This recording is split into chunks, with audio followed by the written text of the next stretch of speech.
switching. Switchy, switchy, switchy, switchy, switchy, switchy, switchy. Switching, switching, switching.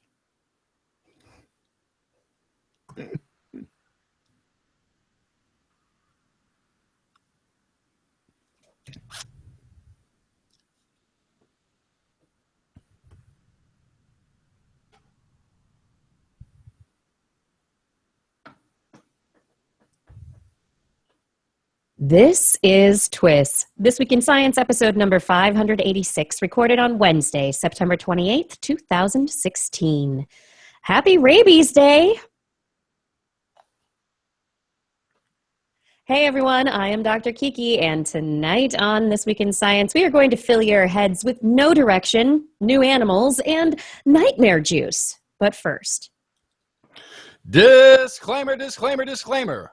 Once upon a time, in a land far, far away, a human being will be born. Human being, because this human being will not be born on Earth. This will be a child born on Mars, or on the moon, or on a spacecraft headed into deep space. And while these children of the future may not be born on Earth, are they still Earthlings? At first, there will be nationalism, no doubt. The first American born on Mars, the first Chinese citizen born on the moon, the first half Mongolian, half Swedish twins born on the starship deGrasse Tyson. And regardless of what we think, or even what the first South African-born Canadian-American father to a child born on Mars thinks, it will ultimately be up to them, those children born off of the Earth, to decide what their native home is. And if history has shown us anything, and it has also shown us that people move on from places of origin. They take root in new locations and new traditions with such ease that it would be hard to imagine the children born in all these places to call anywhere else than where they were born home. And speaking of home, welcome back. Wherever you may be, hang your hat, put on your thinking slippers, grab a seat in your favorite mental comfy chair, and relax to some whimsical meanderings of sciencey goodness. It's time once again for This Week in Science. Coming up next. I've got the kind of mind I can't get enough. I want to learn everything. I want to fill it all up with new discoveries that happen every day of the week. There's only one place to go to find the knowledge I seek. I want to know what's happening, what's happening, what's happening this week in science. What's happening, what's happening, what's happening this week in science. Good science to you, Kiki and Blair. And good science to you, Justin, Blair, and everyone out there. Welcome to another episode of This Week in Science. We are back again, and yes, it is World Rabies Day. And on our TWIS calendar, we also had it noted that it was going to be also the InSight Mars landing, but they canceled the launch after we made the calendar. So we can expect to have InSight in 2017. It's better than never. It's better than never. All right. Stories tonight. We have lots of news. I've got some stories about epigenetics and aging, 3-parent babies, and not... Woo. Yeah. 3 babies with 3 parents. 3-parent babies, right? Yeah, and Ig Nobel science. Yay. Oh, I love this bit. Yeah. Yeah, it's always fun every year. Justin, what do you have for us? I've got Psycho Shrew Brains, Marsifest Destiny meets Mars Otropolis, and a spinning universe, question mark. Question mark? I think we've got the same story there. Justin, Let's talk about that. And Blair, what's in the animal corner? Oh, I have spiders. I have invertebrate sex. I have frog vomit. And I have horses using semaphores. Semaphores? Of course. A horse is a horse. Of course. And no one can talk to a horse, of course. Unless it's clever Hans. So, Uh-huh. Nice. We are moving on up into the news. Let's get started with the fun of the evening. How about those Ig Nobels? Yay! Yeah, so this year on September 22nd, 2016, they held the 26th first annual Ig Nobel Prize ceremony. I love how every year it's their first annual, but it's their 26th or 25th or whatever. Anyway, the awards this year go to, for reproduction, the late Ahmed Shafiq from Egypt for studying the effects of wearing polyester, cotton, or wool trousers on the sex life of rats, and for conducting similar tests with human males. The title of this study was Effect of Different Types of Textiles and Sexual Activity, Experimental Study. Also, contraceptive efficacy of polyester-induced azoospermia in normal men. So, polyester, who knew? Careful with those polyester pants, men's. The Economics Prize went to both New Zealand and the UK for a study titled The Brand Personality of Rocks, a critical evaluation of a brand personality scale. This was a study that assessed the perceived personalities of rocks from a sales and marketing perspective.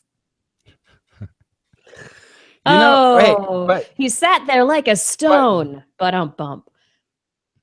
Well, I have noticed, though, there are a number of car colors. Because nothing can just be a green car, a red car, a blue car. They have to have some pizzazz to the name. Right. It's like all the J. Crew names for various colors.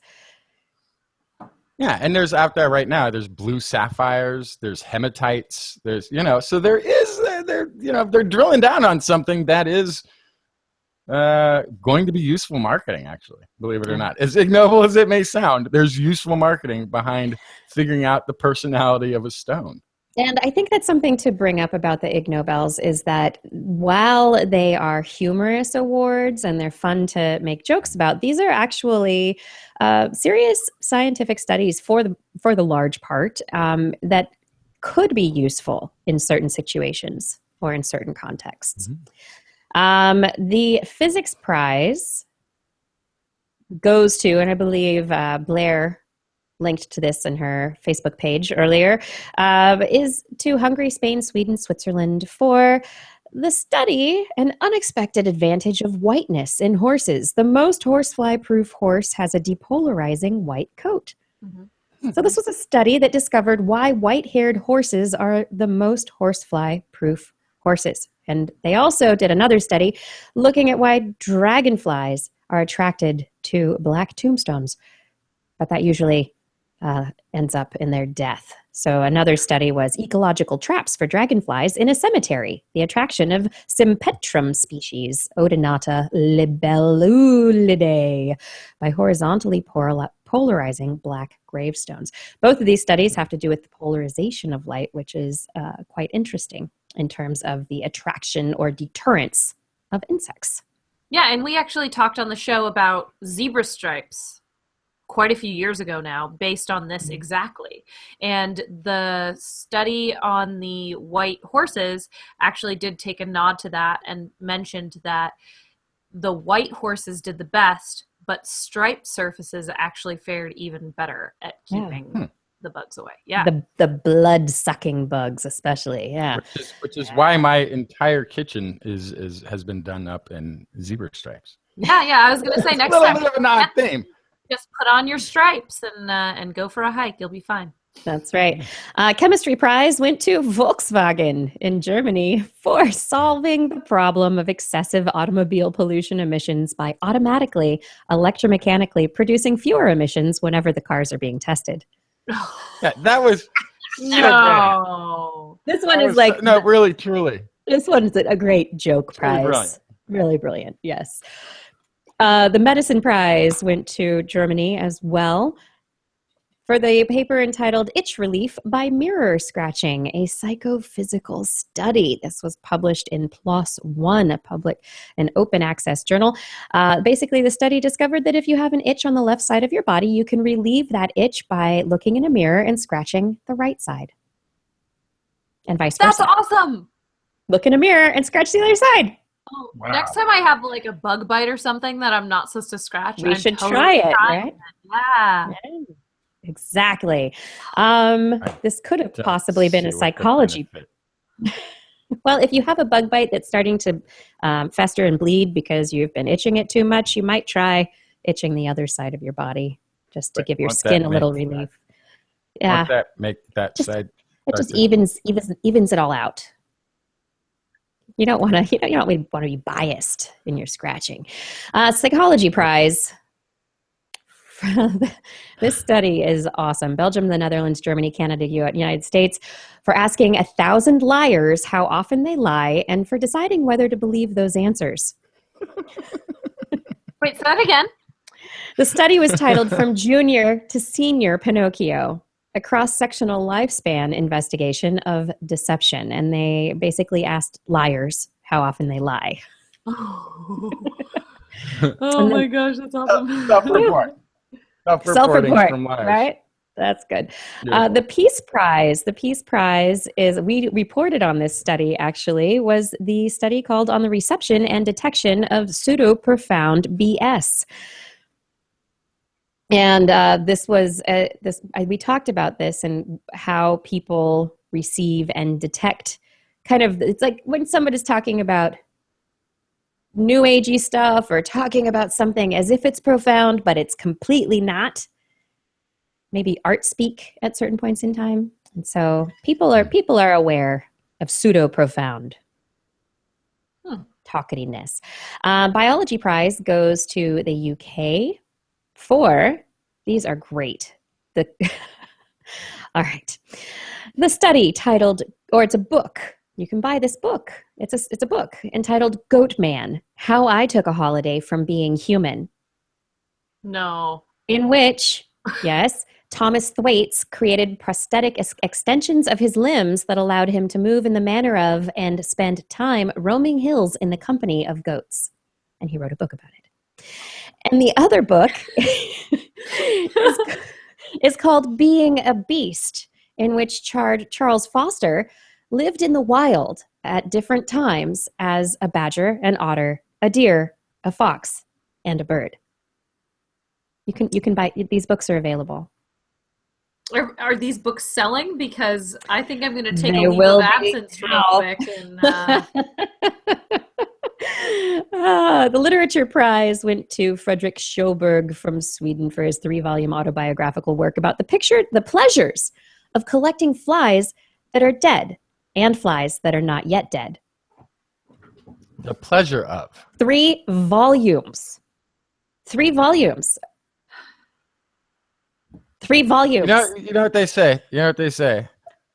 Find something in the world that you love, and pursue it at all. Collect living flies and also dead flies. More power. flies that are dead and flies that are not yet dead. Not yet. Yeah. Okay. And finally, the prize for perception goes to Atsuki Higashiyama and Kohei Adachi from Japan for investigating whether things look different when you bend over and view them from between your legs. The study's title is Perceived Size and Perceived Distance of Targets Viewed from Between the Legs, Evidence for Proprioceptive Theory. Wow. Oh, Ig Nobels, you have outdone yourself this year. What fun. And you can find more information on the Ig Nobels at improbable.com and look for the Ig Nobels. Oh, so wonderful. Yeah, bend over, look between your legs. Things are different. Yeah, of course it does. Your brain is filled with blood, says Delvo in the chat room. Well, yeah, and then there's the whole because isn't it? And I don't know how much truth there is to this, but if you wear glasses that are upside down, that turn everything in an upside down image. Eventually, your brain will turn them right side up again. And for our entire perspective of up and down, this means that we're really all upside down all the time, and our brains are being tricked into, or our brains are tricking our eyes into reversing the image, or however you want to put that. So like, there is no right side up, upside down, but it's kind of interesting. Things do look different upside down. And why is that? And if you just stayed upside down for a really long time, your eyes would reverse the image. So it's kind of strange that we have this preferential. And all the blood will rush to your head and make your face pink. Ish. All right, everybody, moving on from the Ig Nobels into noble science, pushing forward the boundary of human capabilities. For the first time, a baby born thanks to a new in vitro fertilization procedure that has the child having 3 parents. Now we've reported on this kind of stuff for a long time. In the 90s,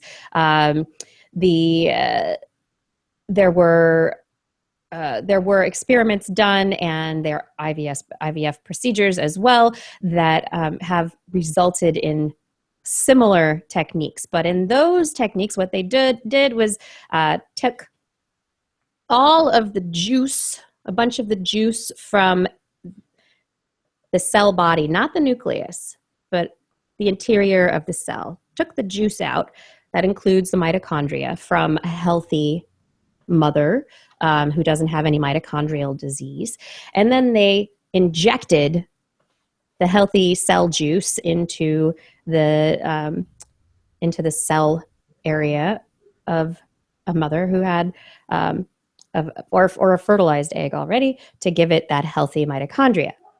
Many children have been born. There are case studies that you can look up if you look up mitochondrial transfer in Wikipedia and other places on the web.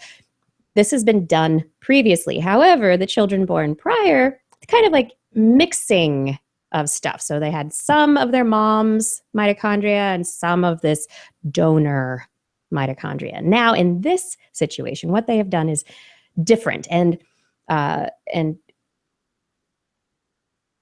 experts in this subject are calling this genetic modification, in that what's going on is they're taking the nucleus out of an egg. So the nuclear DNA is healthy.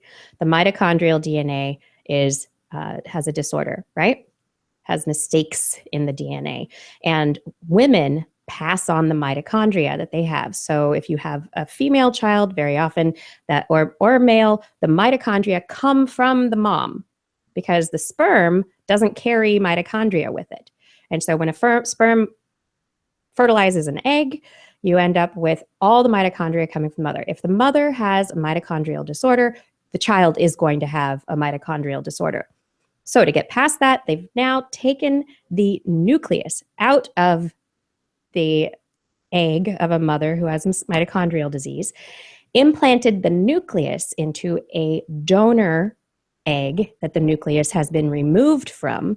So now it has the nucleus from the mom with a disease, mitochondria from a donor who has no disease, and then they fertilize it with sperm from the father, and using IVF techniques, it's transplanted into the mother. And this is the first baby who has been born to this procedure. So far, so good. Everybody says the baby's healthy. And I still have, I have questions or issues with people really calling this genetic modification, because we're not modifying any genes. Yeah, that's true.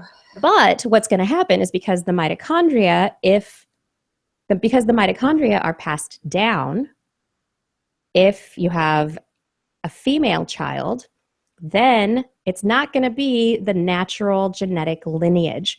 What you end up passing down from the offspring then is the natural lineage of DNA, but not mitochondria. And that's the step at which people say that's the genetic modification. Because naturally, the child should have mitochondrial disease. and should, if they live, pass that on themselves. So this is where the definitions are getting sticky. And this is also then becoming a multi-generational and it becomes watch. Exactly. It becomes multi-generational at that point. And this is why, one of the reasons why this procedure is not okay by the FDA here in the United States, which is also why the doctor who did it took the family to Mexico to have this procedure work. So, because Mexico's restrictions are a little less stringent than they are here. So in the UK, this kind of procedure is okay. And we are to expect the first children to be born from this procedure probably in the UK, probably in 2017. But this is the first baby yet. So far. Yeah. It's pretty interesting stuff. I think it's fantastic. Yeah. But because it's a multi-generational effect, should you have a female child who can then pass on the healthy mitochondria from the donor, what does that mean? And how do we accept that for our view of genetic modification of humans? Mm-hmm. And so this is the question. Even though it's changing an outcome, but it's not changing things. I don't know. It's debatable. Every time people procreate, there's a change in the genetics. I mean, let's not disregard the obvious. That happens every time. Right. That happens every time. There's a change. So, yeah. Moving on. My final study to start out the show, and this may be a study that we are looking at. That you were going to bring as well. I totally missed it in the rundown. Yeah, it's the same story. The same story. So we can both talk about it. Researchers have been looking at the cosmic microwave background radiation of the universe, that fuzz and sound if you're not able to. The oldest light in the universe. It's the stuff been bumping around since the Big Bang. Exactly. But one of the big questions about our universe, we have been guessing that since the Big Bang, everything expanded equally in all directions, right? That it all just kind of went out from the center equally. And looking at the clumping of matter throughout the visible universe, there hasn't really been, things clump and they're not evenly distributed, but it's hard to tell whether or not there's a pattern in it or if one area or another is expanding more than another area. And if we look at it from our perspective, from we're on a planet spinning, we look down, there's atoms spinning. We look up where the solar system is spinning too, and then the galaxy is spinning. Like everything seems to be spinning. So why not have that pattern continue up to the whole universe, right? Right. And so could our universe be spinning? Could we be doing that? We don't know, or we haven't known.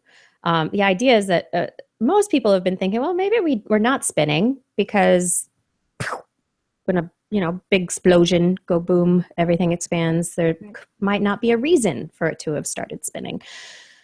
But it's hard to tell. And so what they did is they looked at that cosmic microwave background radiation, the oldest light in the universe, like Justin said, and looked at polarization within the cosmic microwave background and compared it against models for what the universe could possibly look like. And they looked at a bunch of different models. They came up with all sorts of ideas of this is how light would be polarized if it were spinning. This is what it would look like if it were going and expanding in another direction. They looked at a whole bunch of models. Yeah, if we were shot out of a cannon, right? If we went around dropped in a pond, like all these sort of different ways that the universe could be sort of leaning in a direction, pulled into, have an inertial sort of momentum going in any one direction, or spinning around some sort of central axis somewhere out there. And so what they found is that now the odds that the universe prefers one direction over another are just 1 in 121,000. Which is still better than your chances of winning the lottery. But yeah. still, But it's still a very low probability that our universe is expanding in one direction and not all over the place. So it supports the idea that there's uniform expansion and that our ideas about the physics of how the universe work are correct. Yeah.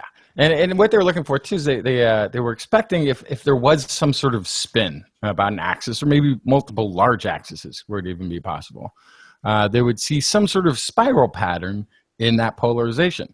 Also, if it were expanding, you would expect to see sort of elongated hot and cold spots throughout the universe. But because none of these were there, yeah, this assumption that we've really been working under for a while, that everything was uniform, is safe. And I'd like to thank Fada for taking the joke in the direction that I was thinking of. The universe really does not favor one direction. But yeah. Yep. So that's it for my intro stories. You got something else, Justin?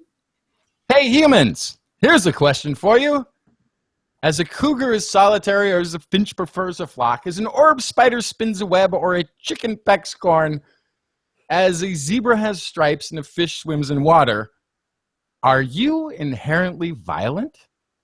I don't mean you specifically, I mean humans generally. Are we violent by nature? Or is this somehow an invention of our societies, this violent nurture of civilization that we're experiencing?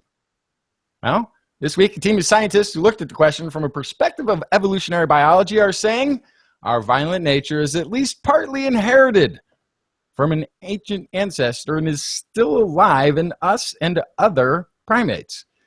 Lethal violence appears to be deep-rooted in the lineage of monkeys, apes, and Homo sapiens, the researchers wrote in a science journal, Nature.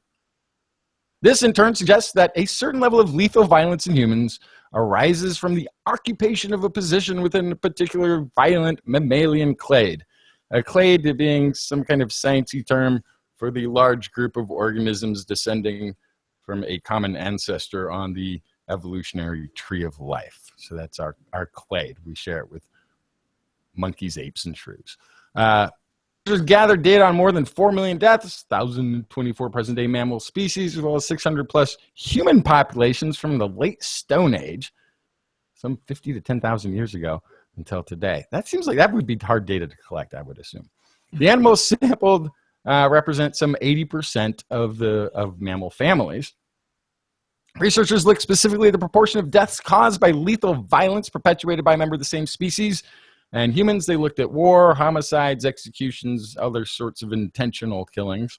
So it's not car crashes and that sort of thing. They also searched for similarities between species with common ancestors, which are used to infer how violent those predecessors would have been and to reconstruct a history of ancestral killing rates. Overall, researchers found same species killings was the cause of about 0.3% of mammal deaths. 0.3%. So pretty low. Mammals aren't super psychotic, right? But for the ancestor of all primates, rodents and hares, killing caused about 1.1% of deaths, rising to 2.3% for the next most recent ancestor of primates and tree shrews. So that's 7 to 8 times the rate of homicide of other mammals, or the mammal average. Psycho shrews. By the time the common human ancestor first appeared around 200 to 160,000 years ago, the rate was about 2%, similar to that of other primates, the team found. Being that our entire branch of the evolutionary tree is full of killers, this means that humans have inherited their propensity for violence, they wrote. They also point out that this isn't the only factor to consider in why violence takes place. You can roll out all the survival scenarios of socioeconomic pressures, social environmental underpinnings, love, lust, jealousy, and tribalism. But how we react under these circumstances may be boiled down to having ape shrew psycho brains. Ape shrew psycho brains. Really? Right? Yeah, it says here in a quoted voice from the study. In fact, social behavior and territoriality, two behavioral traits shared with relatives of Homo sapiens, seem to have also contributed to the level of lethal violence inherited in humans. Commenting on the study, Mark Pagel of the University of Reading says it provided good grounds for believing that we are intrinsically more violent than the average mammal. But it also shows that humans have found ways to protect ourselves from our apish, shrewish, psycho instincts. Rates of homicide in modern societies that have police forces, legal systems, prisons, strong cultural attitudes that reject violence are less than 0.01%, which is about 200 times lower than the authors predicted state of what our societies should look like if we were just relying on our psycho shrew brains. So it's in our nature, but it's not necessarily our fate. Yeah, because we're smarter than that, people.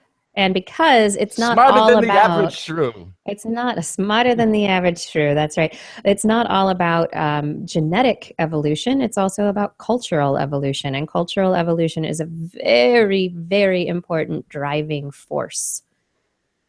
Yes. Across species. So, yeah, fascinating. I find that result particularly interesting, especially because they're going back and they're looking at ancient humans from about 50,000 years ago. Okay, how did they die? Also, what are we doing now?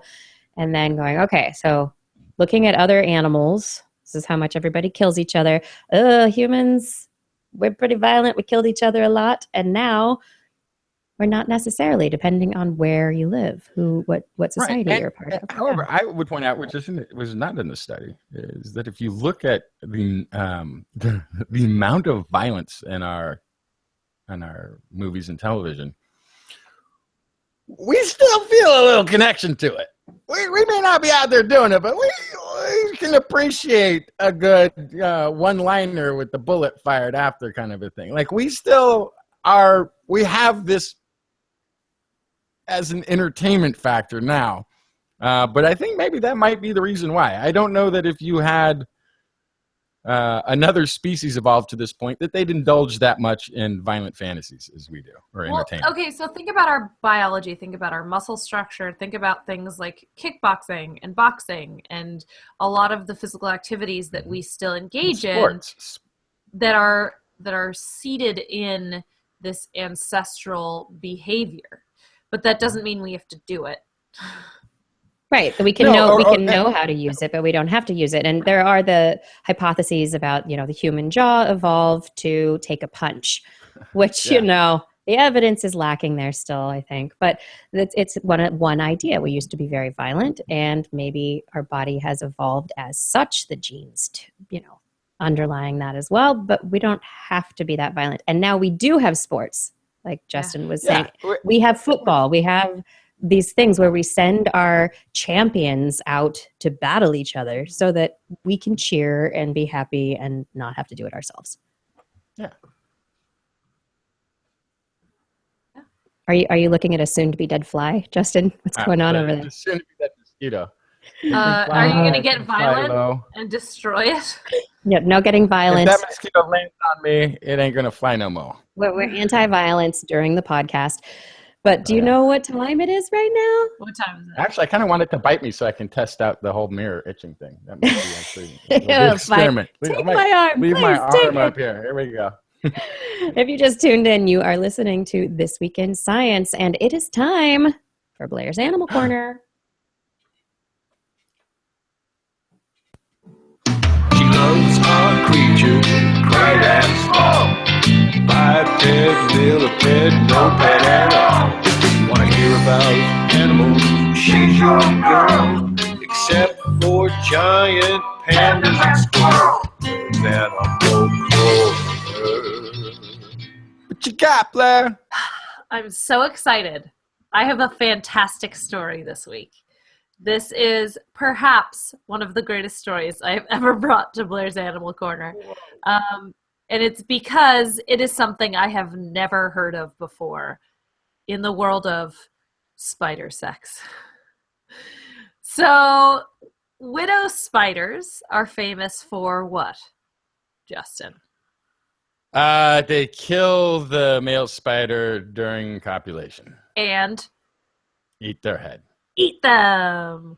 But it turns out those male widow spiders have their own devious plan afoot.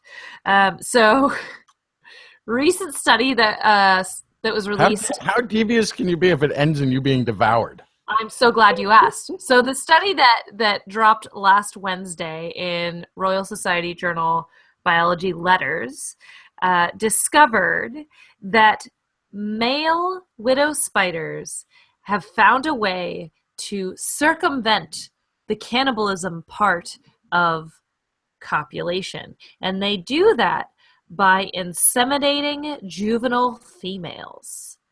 How do they do that, you ask? I am so glad you did. I didn't. I don't really want to know, but I know you're going to tell me. The males mounted immature females whose genital organs and openings were still covered by a shell-like exoskeleton. And then they used their fangs to cut through the female's exoskeleton, deposit their contribution in the female's sperm receptacles called spermatocele. I can never say that right. Spermatocele. They deposited their sperm there, and then they went along their way. Now this happy. Right. Actually, it doesn't sound that terrible because the females, as far as they can tell, are not injured in the process. The females can copulate and have further babies after that. And then the males can have sex again, which normally with the widow males, it's one and done because they are likely to get eaten. So then when the female spider matures, it's more like a revenge killing. Perhaps. Yes. So which came first? The forcible implantation of sperm or the cannibalistic female? That is the new question. Wow. We thought it was just a female-dominated society, but maybe it's the result of a totally misogynistic spider society that led to this behavior. Right. Yeah. Yes. The research team does claim that this was the first study ever to report successful insemination of immature female animals. Yeah. And this was, the craziest part is a third of the widow spider females were being mated as juveniles. That's a large proportion. Yeah. Wow. Hence how the males survive and go on to mate another day. So how long? So they're immature. I wonder if they have to catch the immature females at a certain point in their development, if their timing has to be just right. Because if you're too early, then things wouldn't be developed enough. That's exactly right. It has to be exactly correct timing. So it's usually just 2 or 3 days before the final molting. So that's when the genitalia has fully developed internally, but that exoskeleton is still in place. And so it's somehow, just a difference of 2 or 3 days. And so somehow the male spiders are figuring this out, or is it accidental and they're just going around trying what they can try? You know, that's a good question. Where is it? There's supposed to be a thing over here somewhere, and it's not. What's going on? Yeah, so the only thing that I can offer to answer that question is that it looks like, anecdotally, they didn't actually record data on this in the study, but anecdotally it looks like the males put much less effort into courting the juvenile females than the adult females. So that would indicate that before they even begin drumming on the female's web, they know that they're going after a juvenile female. Yeah. Yeah. So. Fascinating. I'd love to know how they know. Great question. Maybe science will tell us later. But in the meantime, let me tell you about horses that talk. Okay, so I mentioned Clever Hans in the beginning of the show, and if you don't know this tale of Clever Hans, this is a horse that communicated. Was Well, he the one stomp for yes, two stomps for no? or it counted. What it was is that it was like Oh, it was like a he card. counted. It was a He could do card math. trick, or he could do math, and That's right. And so the guy with the horse, he would say, "My amazing horse, clever Hans, can do math." And so they'd go out on the road, and the horse, he'd ask him a math problem, and the horse would tap his foot, and people thought, "Oh my gosh, this horse is so amazing." But what really turned out to be happening is that the horse was interpreting the facial expressions and body language of its trainer to know when to stop counting. Right. So this is actually a little more precise than that. This is actually horses making decisions to communicate with humans. So the Norwegian University of Life Sciences had some researchers that found horses that were able to read symbols and use them to communicate. So let me explain what that means. So they had a white square. They had a white square with a vertical stripe in black, and then they had a white square with a horizontal black stripe. And they trained these horses to associate those signs with certain things. So one of them meant they did nothing. One of them meant they removed a blanket if they were wearing a blanket. And one of them meant they put a blanket onto the horse if the horse was not already wearing a blanket. And after about 11 days, the majority of the horses learned these signals. And at the 2-week mark, all of the horses had effectively learned which signal meant which thing. And they were able to actively use the signs to express their wishes. And the way the researchers made sure that these weren't random is that they then altered the temperature in the place where the horses were. And when it got cold, the horses asked for a blanket. And when it got hot, the horses asked for the blanket to be removed. Smart horses. I'm not surprised. No, not at all. I mean, we talk about different animals, and I'm sure there are many horse people. You know, there are dog people, cat people, whatever. But there are probably many horse people in the audience as well who know they communicate with their horse in very small ways. You know when your horse is hungry. You know when your horse wants a treat. You know when your horse has a sore hoof. You know, there are things that you can understand from the horse's body language. And it's that horse is telling you those things with its body language. But this is, I'm hot, take the blanket off. Mm-hmm. That's awesome. We should give more animals these choices. Yeah. And this is a great place to start because sure, they're not dogs, but they are extremely domesticated. They've been living with humans for a very, very long time. And so it would behoove both us and them for us to be able to communicate better. Just like any other animal that can recognize a signal and use that signal to their advantage, this is just another way of them doing that. And the little anecdotal part of this that I love is that the researchers reported that the horses appeared excited at being able to communicate. So, okay, projection, yes. Projection. Yeah. But they engaged in the training eagerly, again, projection, responding sometimes before being asked. That's not projection. That's fun. They also noted that the study showed that the horses were not only able to read the symbols, but were able to understand the connection between them and real world consequences. So this is a form of what they would call higher learning. Quoties. Mm-hmm. I don't know that it's too much anthropomorphism to say that they were eager to do the training. Because a domesticated animal, I mean, if you look at a dog that's learning a new trick or learning tricks, sometimes, again, they may be eager to get the reward, but they're eager to figure out how.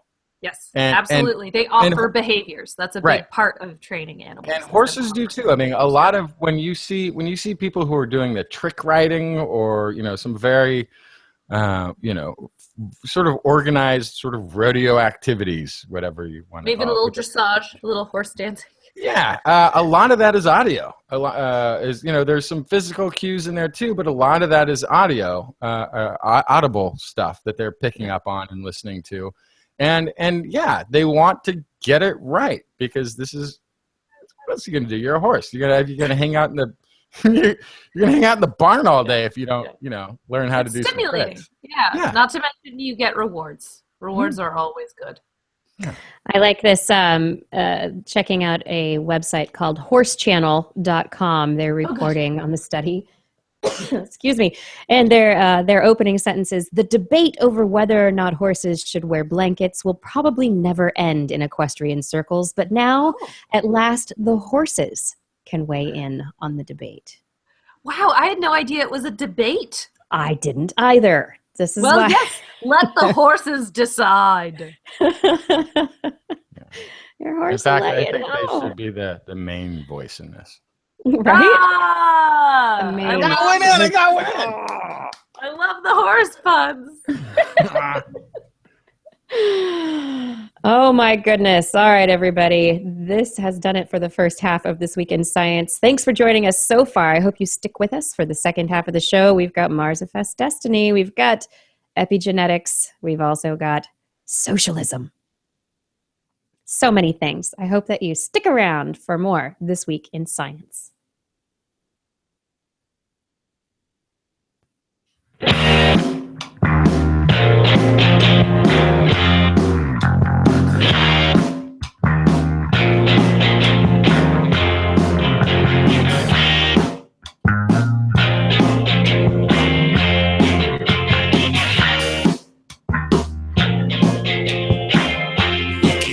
Explain the things you heard with more than intuition.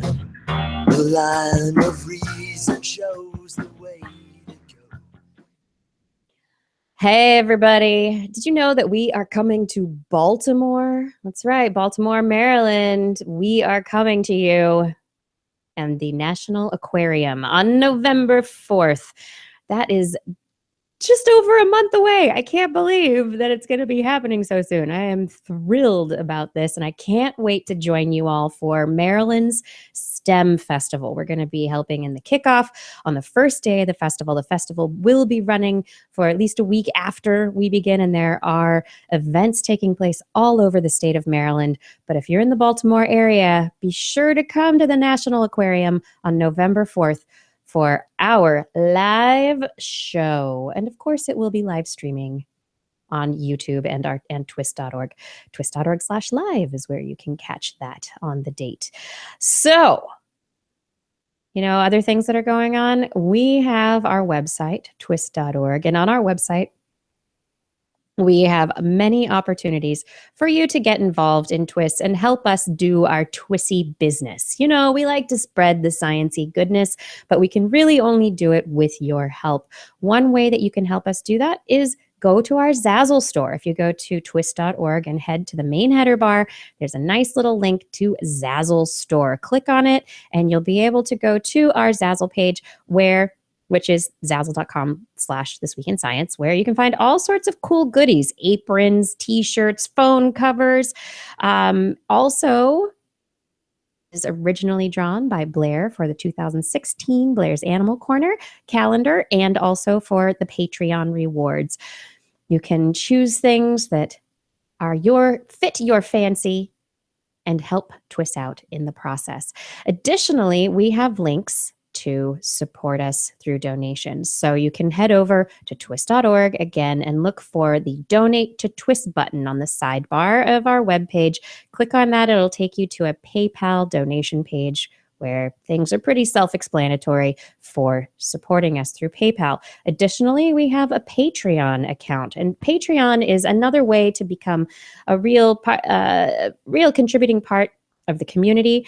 You can go to Patreon, click to become a patron of our show. It's kind of like being a patron of the arts, and you can choose how often and what amount you would like to support at. And rewards that people like very often are the $1 or $2 per episode rewards. For $2 an episode, I'll read your name and say thanks at the end of the show.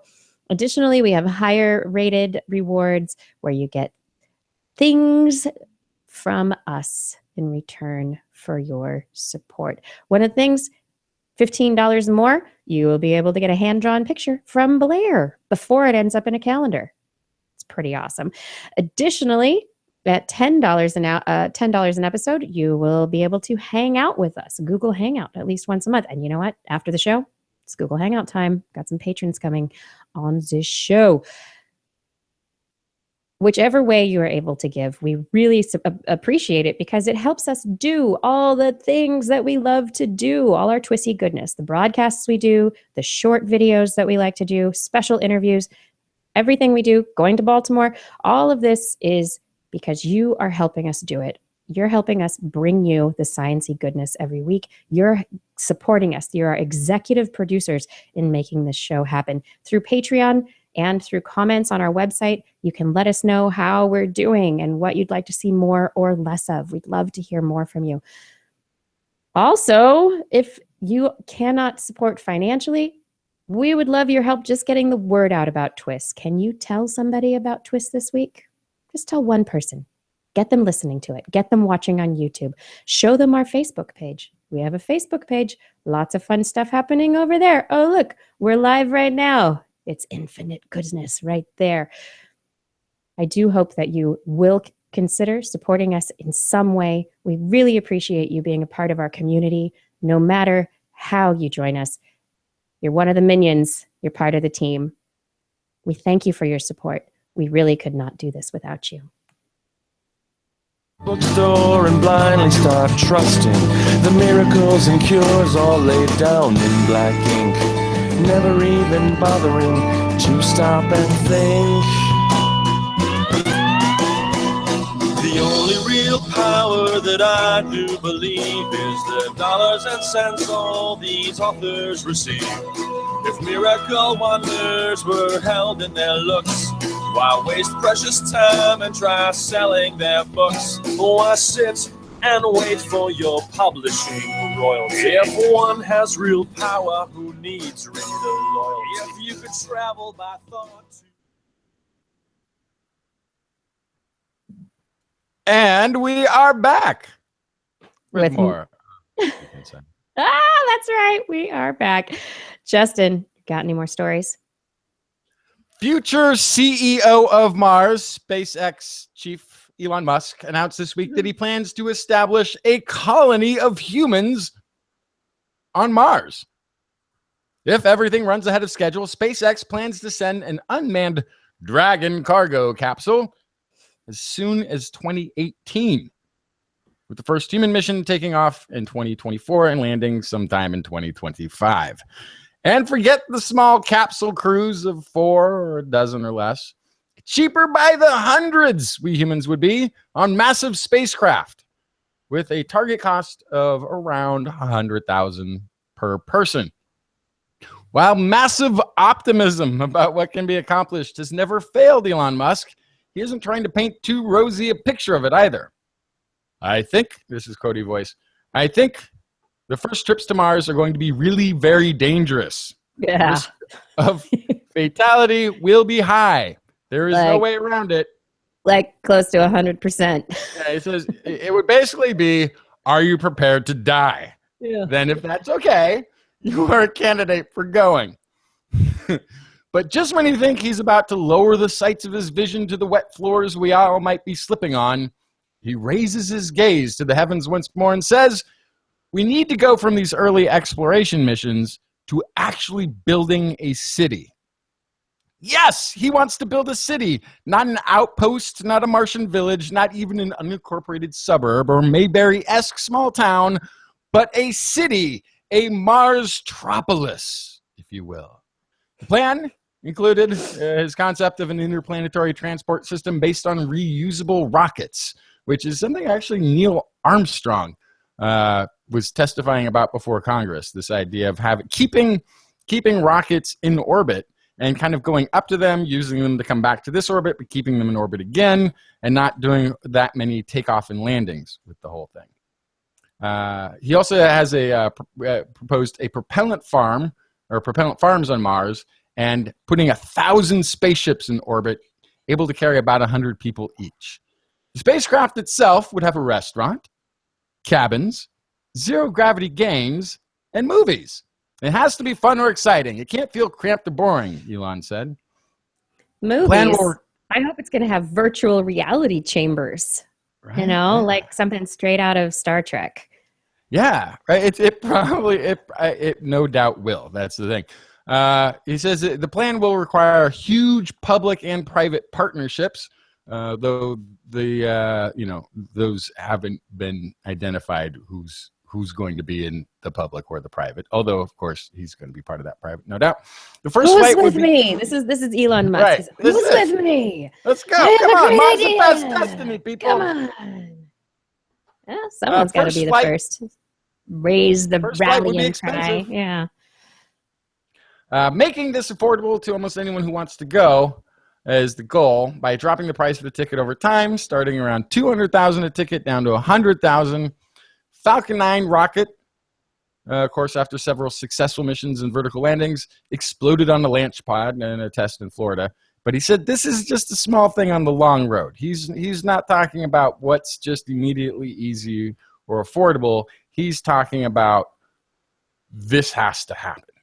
This is where we're going as a people, right? There is no continent undiscovered on the planet. We've got to go be pioneers somewhere else. NASA, which is studying the effects of long-term spaceflight on the human body, has announced its own plans to send people to Mars, but they're talking about the 2030s, not 2020s. Blue Origin, a company founded by Amazon boss Jeff Bezos, also envisions a Mars mission, but it's decades from now, as he is currently too busy delivering packages the same day they are ordered to put any thought into it right now. Also, there's here's John Logsdon, Professor Emeritus at George Washington University's Space Policy Institute. He says that the announcement is long on vision, short on detail. Elon Musk does not explain where the billions of dollars required would come from. Of course, I think probably a lot of that he's already got.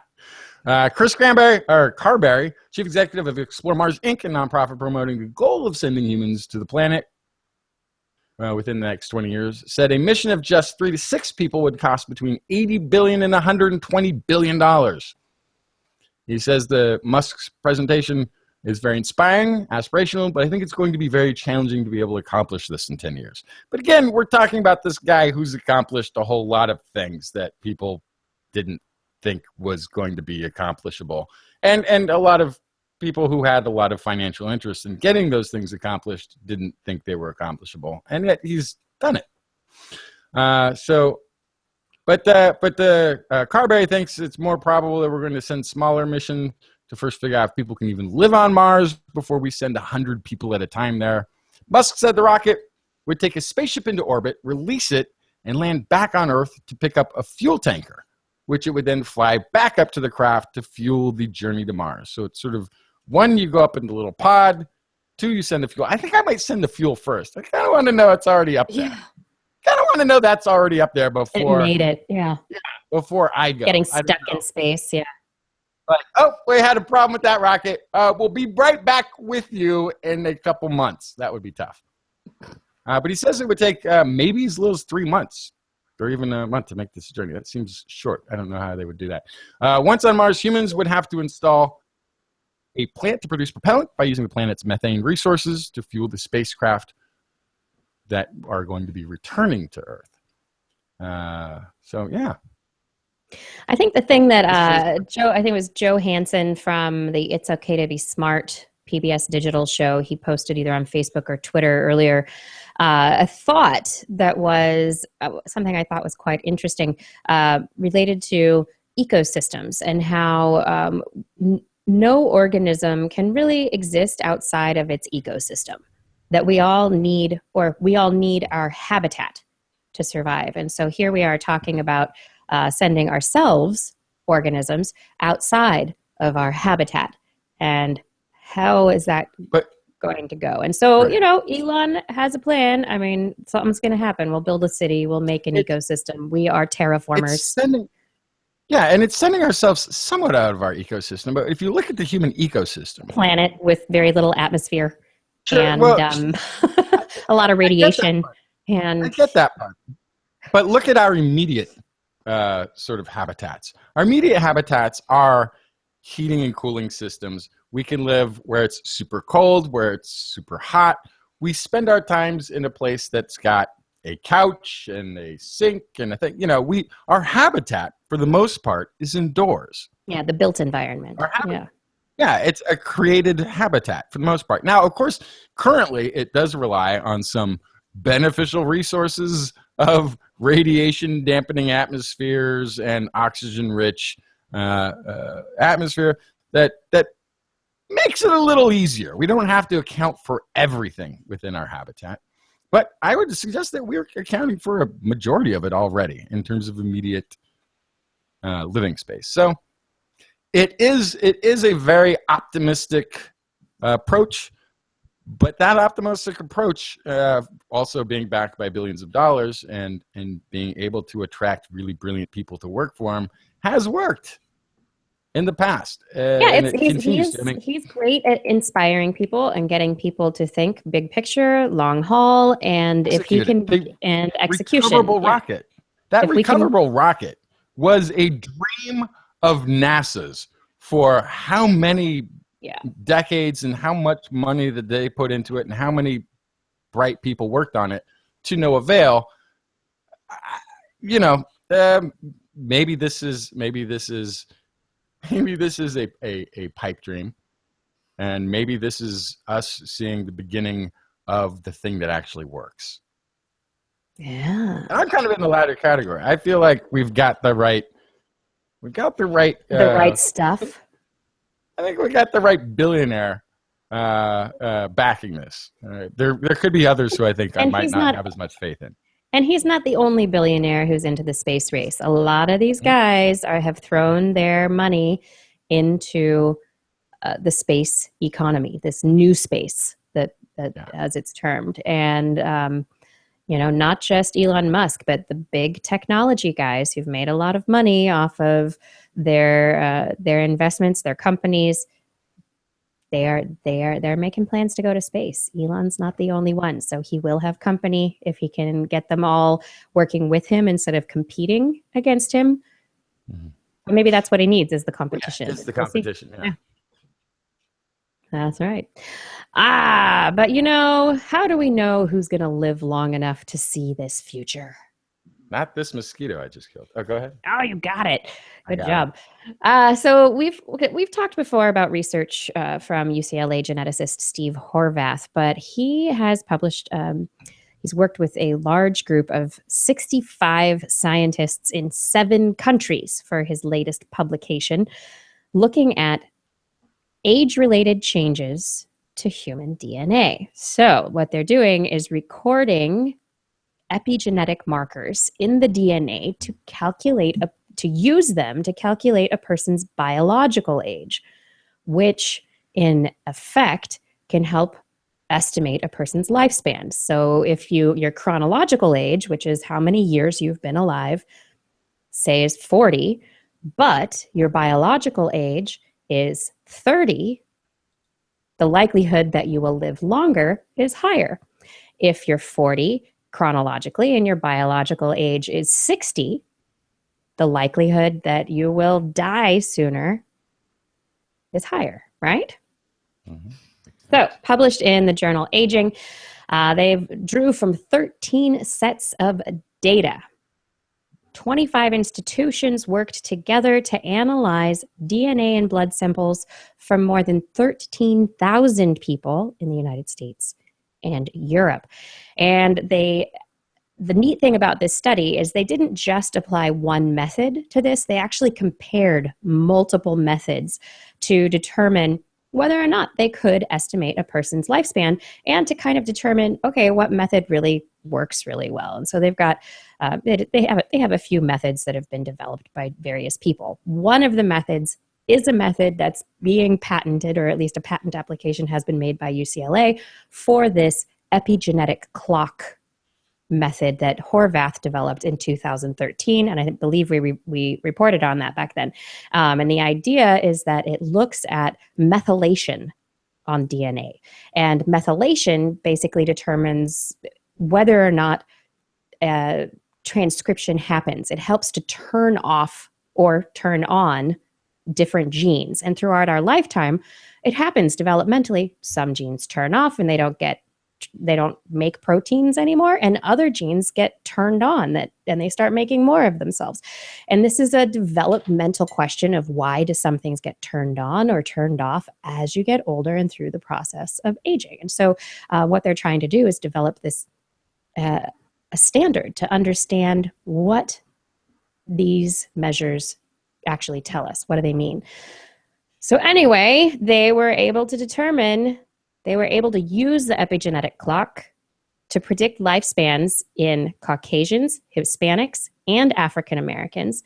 And they were able to predict them even after controlling for risk factors.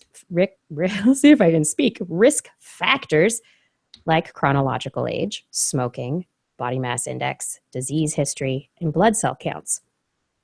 And blood cell counts is in there because T cells and CD8 T cells, different types of immune cells, either become more prevalent in your blood or less prevalent as you get older. And so those blood cell counts can also be a measure for aging. So what they discovered, Horvath said, quote, "We discovered that 5% of the population ages at a faster biological rate, resulting in a shorter life expectancy." So basically, they are getting more methylation. And what's happening is that our bodies, what they've also determined from this study, is that it's like at birth, you have an innate clock. And that clock ticks. And if you're one of those 5% of the population who age faster, it's like, okay, if you're 40 years old, but your biological clock is 60, and you don't smoke, you don't drink, you eat healthy, you exercise, you're still going to die sooner. It's such an unfair world. Right. But if you're 40 and your biological clock says, oh, you're 60 and you smoke and you drink and whatever, you're aging yourself even faster because those risk factors are separate and even more predictive of aging. So you'd be somewhere around, 75 or so.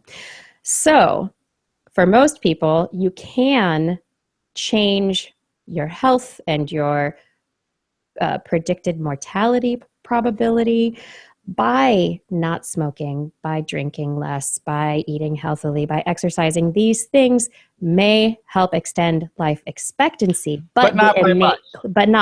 The innate, clock, folks. The innate clock is there. Drink up, cheers to the if you got the. But I think if all of us knew, like and it'd be such a terrible reveal, like, and your methylation rate is. And then you get handed the green card or the red card, right? Exactly. It might be somewhat disturbing news, but I think I think there'd be more propensity for those who had like the green card. Like if you really work at this, if you really take care of your health, you're going to live to 110. I mean, it's totally feasible. Totally feasible. If you're going to be 60 or 65 and game over, you know what? Do what you want. Enjoy your time. You don't have as much as it. Not really, though. I think that would sort of be the takeaway. At least it would be for me. That would be my own personal. Like if I knew I had the long run possible, I'd try to make it the longest possible run. If I knew that I didn't have that much time, regardless, I think I'd just live a little. But so the thing from this, so Conky is saying in the chat room is saying, what? I don't do any of these things, and now you tell me I'm still going to die at the same time, right? So it sounds like this epigenetic clock is causative, but we don't know what it causes. We don't know how it causes or leads to death. We don't know any of these things. And so we don't know how much these lifestyle-related factors actually influence the epigenetic clock. I mean, it seems that they are unrelated, but we don't know. So we don't know if doing things differently when you're very young affect how much it affects the epigenetic clock as you age. There's so many questions here. We absolutely don't know. But we know now there is this epigenetic clock, that there are markers in our DNA that can be identified to help predict a lifespan, how healthy you are, right? Or not how healthy, but how long you will potentially live. Whiskey Renegade, no, who was it? Whiskey Renegade in the chat room also asked, if 5% ages faster, does 5% age slower? If you're thinking about it in a normal distribution. And yes, there is a proportion of people who do age more slowly. And there was a study that came out with the same, with Horvath, smaller group of researchers in a different journal, Geriatrics something or other. I don't remember the title, but they did a racial comparison between Caucasians, African Americans, and Hispanics. And they found that Hispanics have a slower epigenetic clock than Caucasians. And there's one particular group within the Hispanic grouping that ages even slower. So it adds years to people's lives. And so yes, there are people who age more slowly, no matter what else they're doing. Yep. So there is a normal curve there. And so the question is, what contributes to it? We don't know. It's fascinating. Fascinating. You're sighing, Blair. This will all be moot when the singularity comes. So okay, yeah. Wait, all of us New in a Age computer. one, or the alien one, or the Mayan calendar? Which, the robot one, or the robot one? So many of them The that robot I don't. one. I'm going to put I my can't brain keep into a up with. robot, and I'm never going to die. So. Oh, that one. Yeah. Right, it's going to be Caprica all over the place. It'll be fine. Although I went to deathclock.com and found out that I'm going to die on Wednesday, March 17th, 2088, according to that website. That's not a bad That's run. not bad. That's a great Yeah. run. 2088. That's all right. Yeah. I'll take it. Although I'd really like it to be 2188. Right, because going to a website and having it calculate your lifespan is so scientifically accurate. Oh, I'm sure deathclock.com uses only the most cutting edge research. Exactly. Oh my goodness. So Justin, we both reported on the spiral galaxy. Spiral I brought You have something another else. story? All right. Yeah, this is a candidate, and I almost guarantee we're going to see this in next year's Ig Nobel. Psychologists, researchers brought psychics aboard to help in their study. What they're looking at is people who hear. This study. I love this study. People who hear voices. They found that voices experienced by the group are similar in many ways to those reported by people with schizophrenia, with a few differences. Psychics are much more likely to perceive voices as positive or helpful and as experiences that can be controlled, whereas with the schizophrenics, the voices tended to be very negative. They were beyond their control. They couldn't sort of stop interacting at their choice, right? We have known for some time that people in the general population can have an experience of hearing voices, sometimes frequently, without the need for a psychiatric intervention, says Albert Power, psychiatry fellow and lead author of the study. It says here, as many as 1 in 25 people hear voices at any given time, and up to 40% may hearing voices at least sometime in their lives. Most do not meet the criteria for mental illness, but finding healthy people to study who hear voices has also been difficult. Now, this is one of those things, like I've heard of this thing that you can actually catch by learning about it, which I almost don't want to tell you. But it's that people have narrators, like a voice that narrates what they're doing at any given moment. And it's sort of like there was a movie like this. I can't remember what the name of the movie was, but it's like there's a writer writing Stranger Than Fiction. Stranger Than Fiction, and one of the characters is hearing a narration go over, and it turns out he meets the writer who's writing his life. But that this is a real phenomenon, right? And it's weird. Like I would, as long as this is all self-reporting that's taking place here, I would report that I often hear voices. But usually I consider those to be either a memory or a utilization of a voice to make an argument that I can then counter in my head as I'm thinking about something. But not an uncontrolled sort of voice. Studying psychics through the lens of voice hearing may give us important insights into why they're able to function so well without the need for psychiatric care. So and again, I don't know what this threshold for hearing a voice versus being able to think a thought in the voice of something. I don't know what that differentiation is. So I may not actually understand what it's like to hear a voice as though it's not coming from you. It may be something that I just can't conceive. But there's something in this. Okay, so it says the individuals have a much higher degree of control over the voices. They can also have a greater willingness to engage with and view the voices as positive or neutral to their lives. We predict this population will teach us a lot about the neurobiology, cognitive psychology, and eventually treatment of distressing voices in schizophrenics. Researchers say that this approach may be unusual, but we're justifying it by the lack of progress in treating illnesses like psychiatry. Like we have turned over stones. We have done studies. We have looked at this from angles. We've done monitoring and MRI. We've tried to figure out a way to handle this, and no result. So we're turning to the psychics, but not so they can just predict what we should do. That's not what we're doing. But these are people who claim to hear voices. And so we want to know why it is that these people who say they hear voices aren't being negatively affected, as are the patients that we're trying to treat. So it'll get ignoble, but I kind of see where they're coming from. If you're running out of ways to tackle a problem, you'll go far afield and look for other insights into it. So I both applaud and look forward to their ignoble ward at the same time. Yeah, no, I think the research is great. I mean, it's such a wonderful way to approach the problem. So it's okay. All of these people hear voices. So, but sometimes they're scary voices, and sometimes they are voices that people perceive as helpful. Mm-hmm. What's the difference? What's the difference between somebody calling it being psychic or somebody needing having schizophrenia?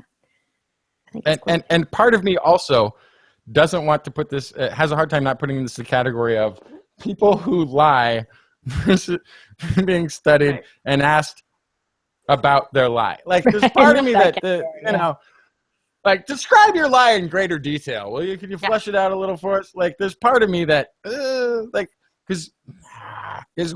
how do you find somebody who's self-reporting as a psychic, which we know has a long history and tradition of being utilized to defraud people? How do you take that into a scientific study and take it seriously, separate from what you know about it? It's tough. Yeah, there are all sorts of interesting questions about teasing things apart and figuring out what we know and what we don't know. So we do know that at some point in childhood, the fairness becomes important. You look at kids running around on the playground. It's like, you didn't follow the rules, and the kids get mad at each other for not doing. How do you get to make the rules? They're supposed to do? But when exactly does this sense of egalitarianism or fairness develop? And why in the brain? And so researchers from Lyon in France and also from Switzerland basically asked children this question. Published in Developmental Psychology, the study describes how the researchers took children aged 3 to 8 years old and had them watch puppet shows. And one of the puppet shows involved a boss puppet giving some kind of resource to another puppet. Let me go back again. The first one was there was a boss puppet and a subordinate puppet. And they basically got the kids to recognize which was which. And then they gave the child a piece of chocolate. And then the child was allowed to give the piece of chocolate to the puppets. And so they looked at how the children distributed the chocolate treat. And in the 3 and 4 year olds, the majority of them gave the chocolate to the boss puppet. They're like, you're the boss puppet. I hope you like me. Here's some chocolate, right?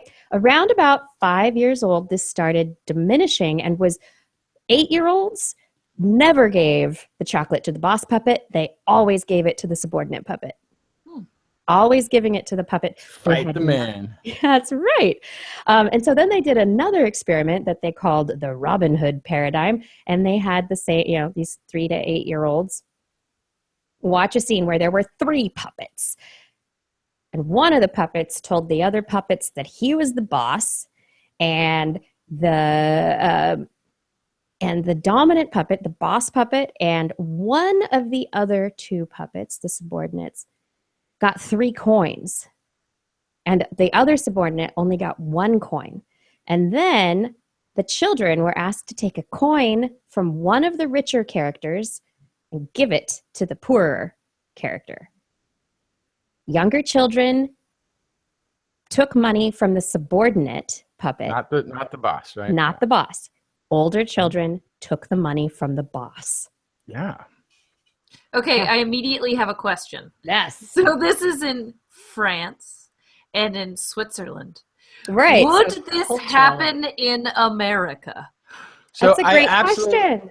Yeah, and I think so. absolutely think it would. Yeah. And you can sort of see this. You can sort of see this in the children, like, this is, and again, this ties into the talking more about the cereal commercials and the 3 different angsts that those classic cereal commercials used to work off of. But as children, young children, they're used to getting and expect to get, treatment from an authority figure, a parent, maybe even a teacher or daycare worker or something like this. Right. And as they get older, that becomes tiresome, right? And they want to have some of their own power, and they can see that if somebody else doesn't have power, they want to take a little of that power away. Which was those 3 cereal commercials. The children were either being able to give or force a cartoon character to have cereal, to take it from a cartoon character that didn't want them to have the cereal, or to what was the third one? To I don't know. Maybe it was, there was one where they forced it, and then he would go cuckoo, even though he was trying to avoid it. That's true. And then, I know the third one was the rabbit that was trying to get the cereal, and they always had to deny him. I felt so bad for that rabbit my entire childhood. But they got to deny the treat, they got to force the treat, and they got to take the treat. Like they got to do all of those powerful things that kids don't get to do. And so they were driven to these cereals really for that power, that childhood angst, more so than the sugar. But then the sugar was another reward that they got at the end of this. So I totally get this, and this seems to fit what I've seen in my own children here in the America. Yeah, and so the questions moving forward, they're going to be asking about whether or not culture determines things like male puppets being perceived as the boss versus females, or females being perceived as the boss. Does sex play a role in it? Or are in countries, they say, where hierarchies are culture are less strong, or I'm sorry, where hierarchies are culturally very marked, is sensitivity to inequality less strong? Where, if you're in a caste system, for example, would those inequalities be something you would see as much as a child in children of that age? But it's a very interesting question. Extremely capitalist society. Yeah. So anyway, our kids, they're little socialists. Well, they are as they go. The 3-year-old though, the 3-year-old is still learning. She'll offer to share something, and then she's learning sharing. So she'll offer to share, but as soon as you reach for it, right into her mouth, like she takes it right back. She'll offer it, and if you don't want it, it's cool. She tried. But if you do want it, she's like, "Oh no!" That was just a gesture. I was just. I didn't really. I was just trying to see if you wanted it. That's all. I just wanted to know, what kind of power do I have? That's right. All right, let's run through a few quick stories on the way out of the show. Blair, what do you have? Yes, I have a fantastic headline. Devil frog vomits up new ant species. Whoa. Beautiful. That is some of the most beautiful words, threaded together words of the English language I've ever heard. Diablito, or little devil frog, that's Oophaga sylvatica in Ecuador. Scientists have been pumping these frog stomachs to find the insects inside, and they have discovered a brand new species of ant in the process. Wow. So now they are hoping to follow the devil frog in their pursuit of these ants, because the frogs seem to find them no problem, but the researchers still have not found them alive. Yeah, devil frog vomits up new ant species. And then in a similar story, there are wasps in University of Florida looking at northeastern Georgia. The black and yellow mud dauber wasp is the key to tracking the invasive Joro spider, because these wasps actually use the spider to mash up, build their nests, and feed their young. They capture up to 25 spiders a day. So they, again, very good at finding these exotic spiders. The researchers, not so much. So they are actually calling on citizen scientists to find the dauber nests, take pictures, and send in. So you can look for the researchers' Facebook page. We'll put a link on TWIS.org where you can find out if you're in Georgia or thereabouts. Keep an eye out for the black and yellow mud dauber nest so that the researchers can find the exotic Joro spider. So they're literally making nests out of dead spiders. Yes, they paralyze the spider and then they feed their babies with it and use it to make their nests. That's odd. But the spider is the invasive species. Not Correct. Oh, good. Correct. So this is great. what we want. Biological control. Yeah. Yes. They capture, paralyze, pack spider prey into a mud nest, and then throughout time, the offspring will eat them. Nice. I have a couple of quick headlines. A Swedish scientist is the first in the world to report it, using CRISPR-Cas9 to edit healthy human embryos. This is genetic modification of the germline of healthy human embryos with the hopes of unraveling the intricacies of early development at the genetic level. Now, people are concerned that this may open the door to genetic modification and the eventuality of a Gattaca-type future in which we modify our offspring for particular traits to have them or not to have them. But that's not what this scientist is interested in, as far as he says. He is just interested in trying to find out why certain things happen during development. Why are some diseases prevalent during some stages and not in others? These are questions that we can only really get at using something like this CRISPR-Cas9 system, which will allow researchers to work very much more quickly. There's a British team that has gotten permission to do this, and they are getting their studies going, but they haven't actually started yet. So really we'll hear more about this. And then also NASA has reported that Hubble has spied more evidence of periodic vapor plumes emanating from beneath the surface of Europa. These vapor plumes were discovered a year or so back and gave us this understanding of Europa as having a liquid ocean underneath its icy exterior, its icy shell. And these plumes might contain signs of life. Barbie whales. Yeah, so this is just more evidence that, yeah, they're periodic, they're vapor plumes. It wasn't just an accidental sighting. So, is good. It's very good. Justin, you have any more quick ones? Or are we done? Nope. No. Hey, you guys, we hit the end of the show. We did it. There's one more thing to do, though. There is one more thing to do. I would like to thank our Patreon sponsors. I would like to thank Chris Clark, Paul Disney, Dave Friedel, John Ratnaswamy, Richard Onemus, Byron Lee, EO, Jared Lysette, Ulysses Adkins, Kevin Parachan, Andy, Keith Corsell, Jake Jones, Eric Schwab, Bob Calder, Mark Mazzaros, Ed Dyer, Trainee84, Brian Hedrick, Cassie Lester, Layla, Marshall Clark, Charlene Henry, Don Kamarichka, Larry Garcia, Randy Mazuka, Tony Steele, Steve DeBell, Corinne Sarang, Melissa Mosley, Alex Wilson, Jason Schneiderman, Rudy Garcia, Greg Guthman, Dave Neighbor, Jason Dozier, Matthew Litwin, Eric Knapp, Jason Roberts, Craig Landon, Daryl Lambert, Rodney, David Wiley, Robert Aston, Cosmic Gypsy, Brian Hone, Orly Radio, Brian Condren, Pixelfly, Marked, Nathan Greco, Hexator, Deborah Smith, Mitch Neves, Flying Out, John Crocker, Richard Porter, Christopher Dreyer, Ben Rothig, Sylvan Westby, Artyom Shuwata, Dave Wilkinson, Steve Mashinsky, Rick Ramus, Gary Swinsberg, Phil Nadeau, Braxton Howard, Salgood Sam, Matt Sutter, Emma Grenier, Philip Shane, James Dobson, Kurt Larson, Stefan Insom, Michael George, Russell Jensen, Mountain Sloth, Jim Drapeau, Tara Payne, John Maloney, Jason Olds, James, Paul West, Alec Doty, Aluma Lama, Joe Wheeler, Jugal Campbell, Craig Porter, Adam Mishkan, Aaron Luthen, Marjorie, Paul Stanton, David Simmerly, Tyler Harrison, and Columbo Ahmed. Thank you for all of your support on Patreon. If you're interested in supporting us, you can find out more at patreon.com/thisweekinscience. And remember that you can always help out just by simply telling your friends about TWIS. Tell one this week. Yeah.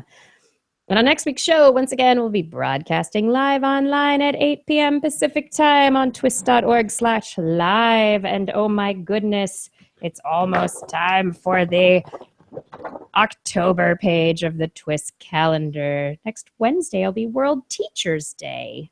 That's awesome. I'm one of those. You are. So we will celebrate teachers next Wednesday online, 8 p.m. Pacific time. Don't worry if you can't make it live, because you can find our past episodes at twis.org/YouTube or just twis.org. Thank you for enjoying the show. TWIS is, of course, also available as a podcast. Just Google This Week in Science in your iTunes directory. Or if you have a mobile-type device, you can look for TWIS, the number 4, Droid app in the Android marketplace, or simply This Week in Science in anything Apple marketplacey.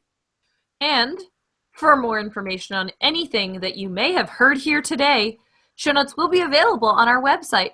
That's at www.twis.org, where you can also make comments, and you can also start conversations with the hosts as well as other listeners.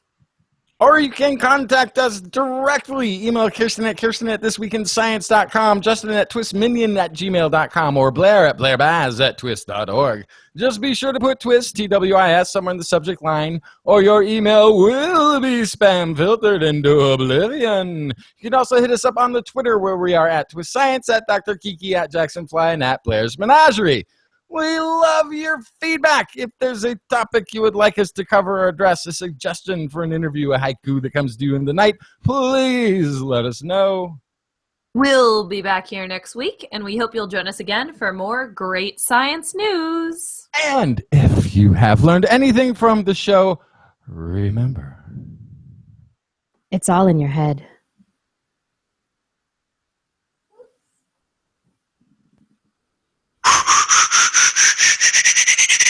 This Week in Science.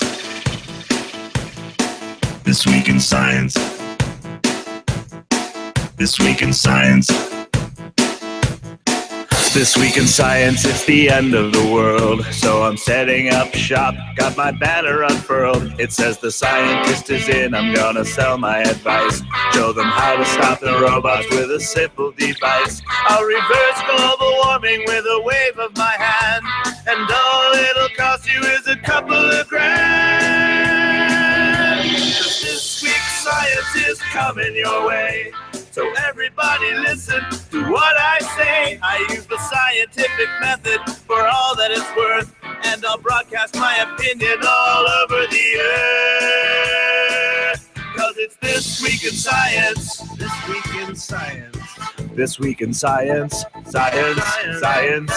This Week in Science. This Week in Science. This Week in Science. Science. Science. I've got one disclaimer, and it shouldn't be news. That what I say may not represent your views, but I've done the calculations and I've got a plan. If you listen to the science, you may just understand that we're not trying to threaten your philosophy. We're just trying to save the world from jeopardy. Jeopardy. And This Week in Science is coming your way. So everybody listen to everything we say. And if you use our method instead of rolling a die, we may rid the world of toxoplasma gondii. it's This Week in Science. This Week in Science. This Week in Science. Science. Science. This Week in Science. This Week in Science. This Week in Science. Science. Science.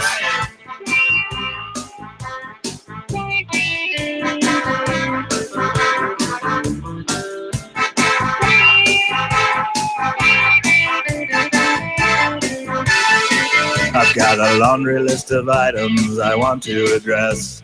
From stopping global hunger to dredging Loch Ness. I'm trying to promote more rational thought, and I'll try to answer any question you've got. But how can I ever see the changes I seek when I can only set up shop 1 hour a week? This Week in Science is coming your way. You better just listen to what we say. And if you learned anything from the words that we've said, then please just remember it's all in your head. Cause it's This Week in Science. This Week in Science. This Week in Science. Science. Science. This Week in Science. This Week in Science. This Week in Science. Science. Science. This Week in Science. This Week in Science. This Week in Science. This Week in Science. This Week in Science. This Week in Science. This Week in Science. This Week in Science.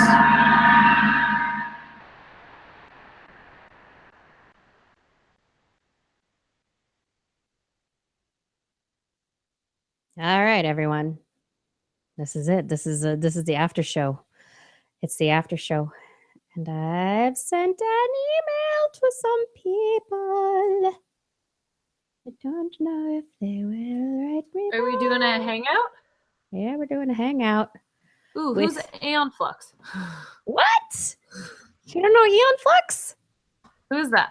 Oh my gosh. So it was an awesome MTV cartoon character in the 80s, early 90s. Oh. 90s. Yeah. And so neat. And Charlize Theron played her in the movie. They did a movie about it. Oh, that sounds vaguely familiar. Okay. But so that's why I showed this picture. I was putting the picture up there. I don't know if you saw it. This is Oh, yeah. Charlize from Aeon Flux, and she always had like really cool hair. Here, wait.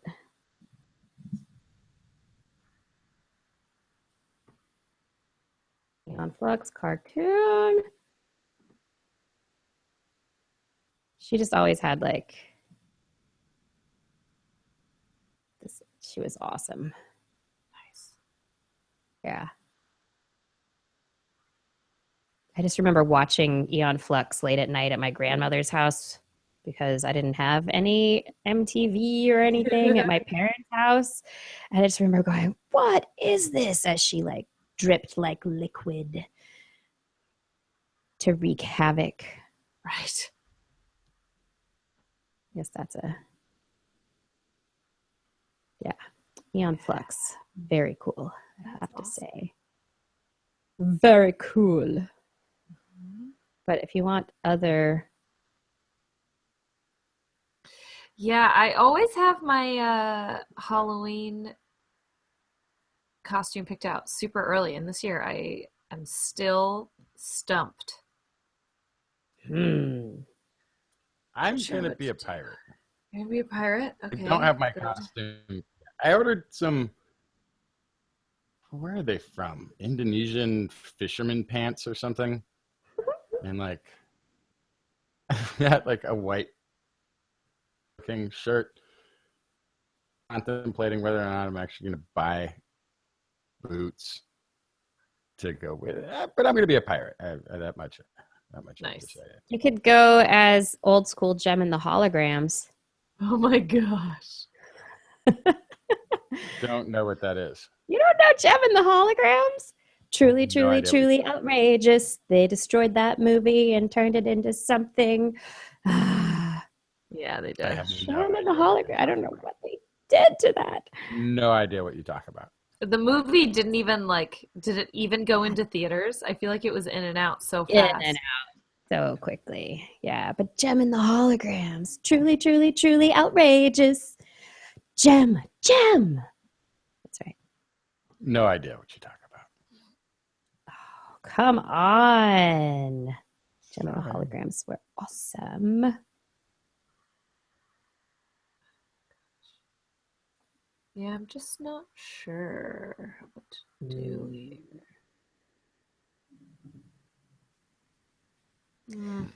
Let's see. Could you be? Ooh, what about the evil princess from Little Mermaid?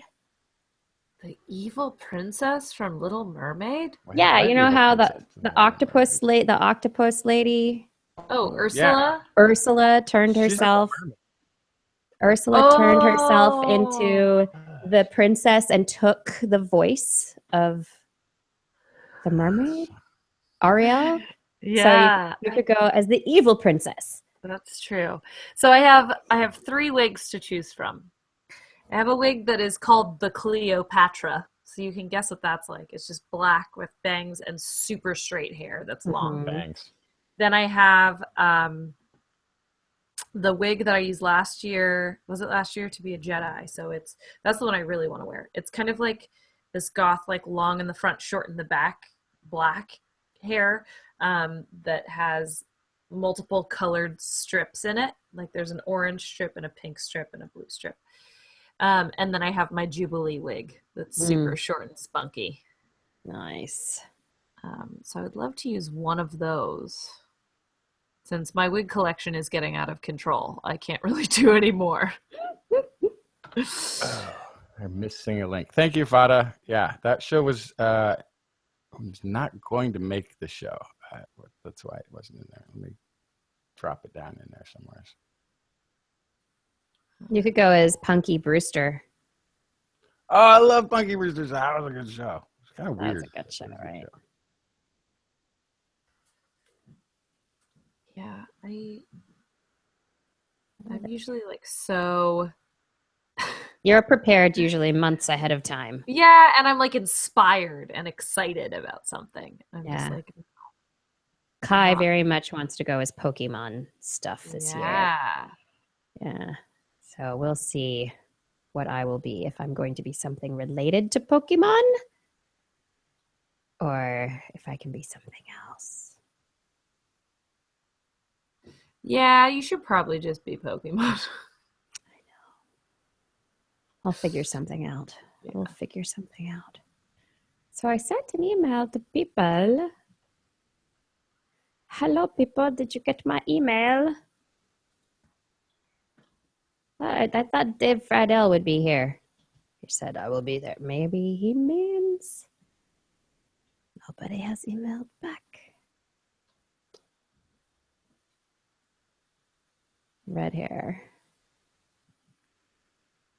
Schnago, you have 3 copies of the Aeon Flux movie.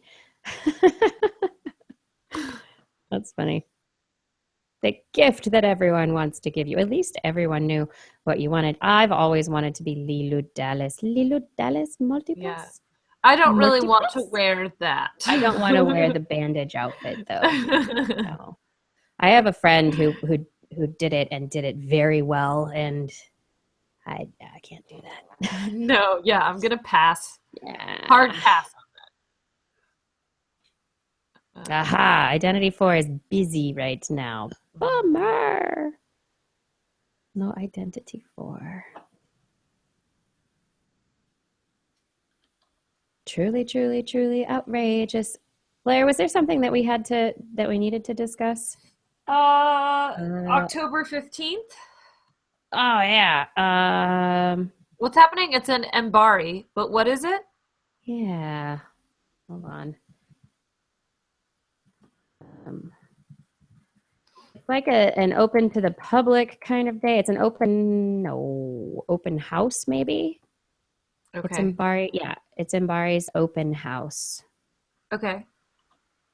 So basically, it's an open house. They're going to have scientists, staff, engineers there to talk about the research they do, to give exhibits, demonstrations, show deep sea videos, presentations about their research. There are going to be kids' activities. Are you going to be around? No. Okay. I'm up here. Okay. But I was thinking if one of you guys or both of you or Yeah. whatever, if you could go and make it, it would be awesome. And then what was his name? I got a response from, as it's getting buried. Oh my God. What's Oh happening? my God. What's happening? I got a response from a researcher a grad student who would be interested in talking with you. Okay. Yeah. Yeah. Especially since it starts at noon, I could definitely make it.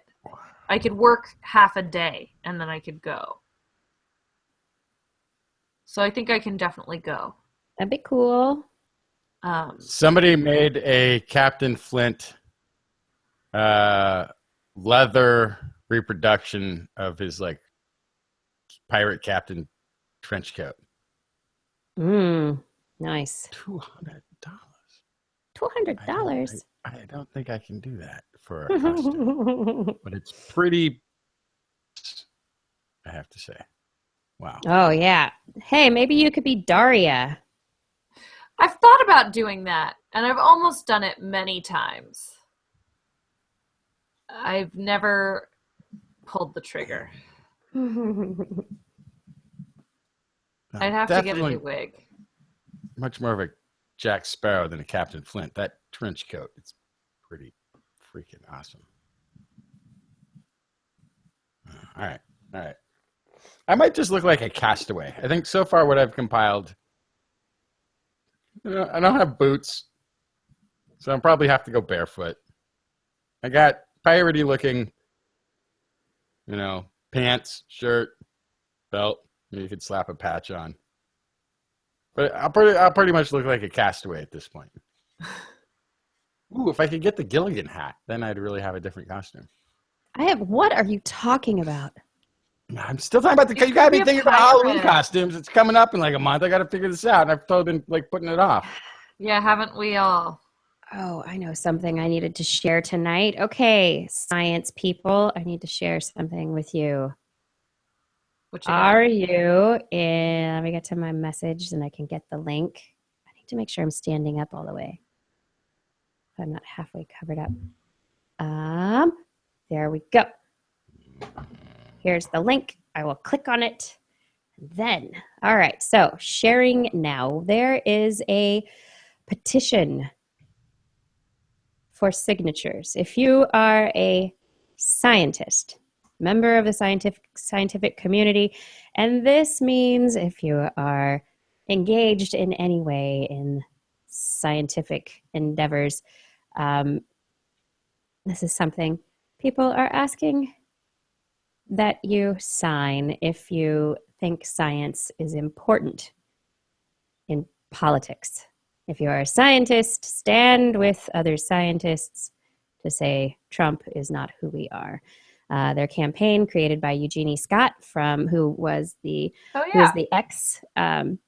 executive director of NCSE. the NCSE, yes, National. What is it? National Center for Science Education.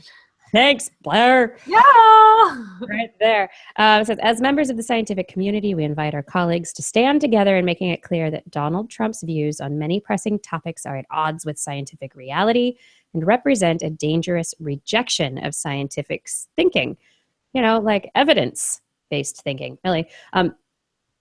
There should be no place for this kind of rhetoric or this kind of attitude toward expertise itself in the halls of government. As a community, we affirm the values that make us who we are: curiosity, skepticism, integrity, and simple adherence to the facts.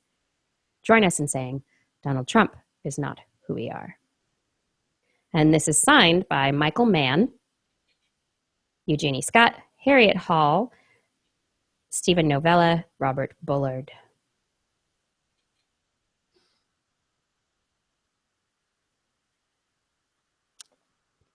So I will put the link in the chat room. I will also share it on social media. Trump does one thing that is very sciencey.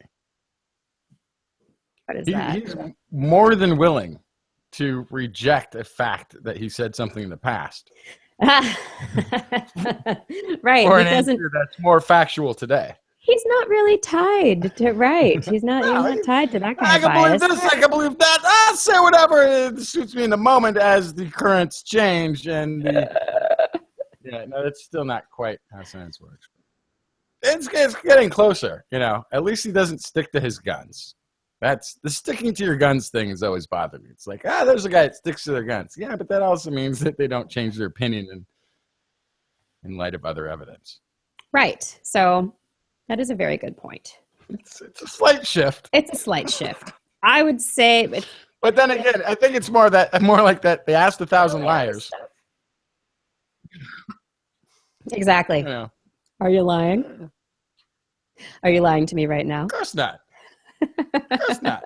Would you tell me? That's why Would you tell me if you were lying to me right now? Yes. Yes, I would. Yes, I would. Are you lying right now?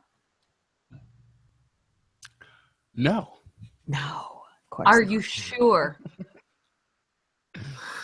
Yes. To the left or the right? I forgot what liars do. They have some sort of tell. Up and to the right. Yeah. Does it depend on each person?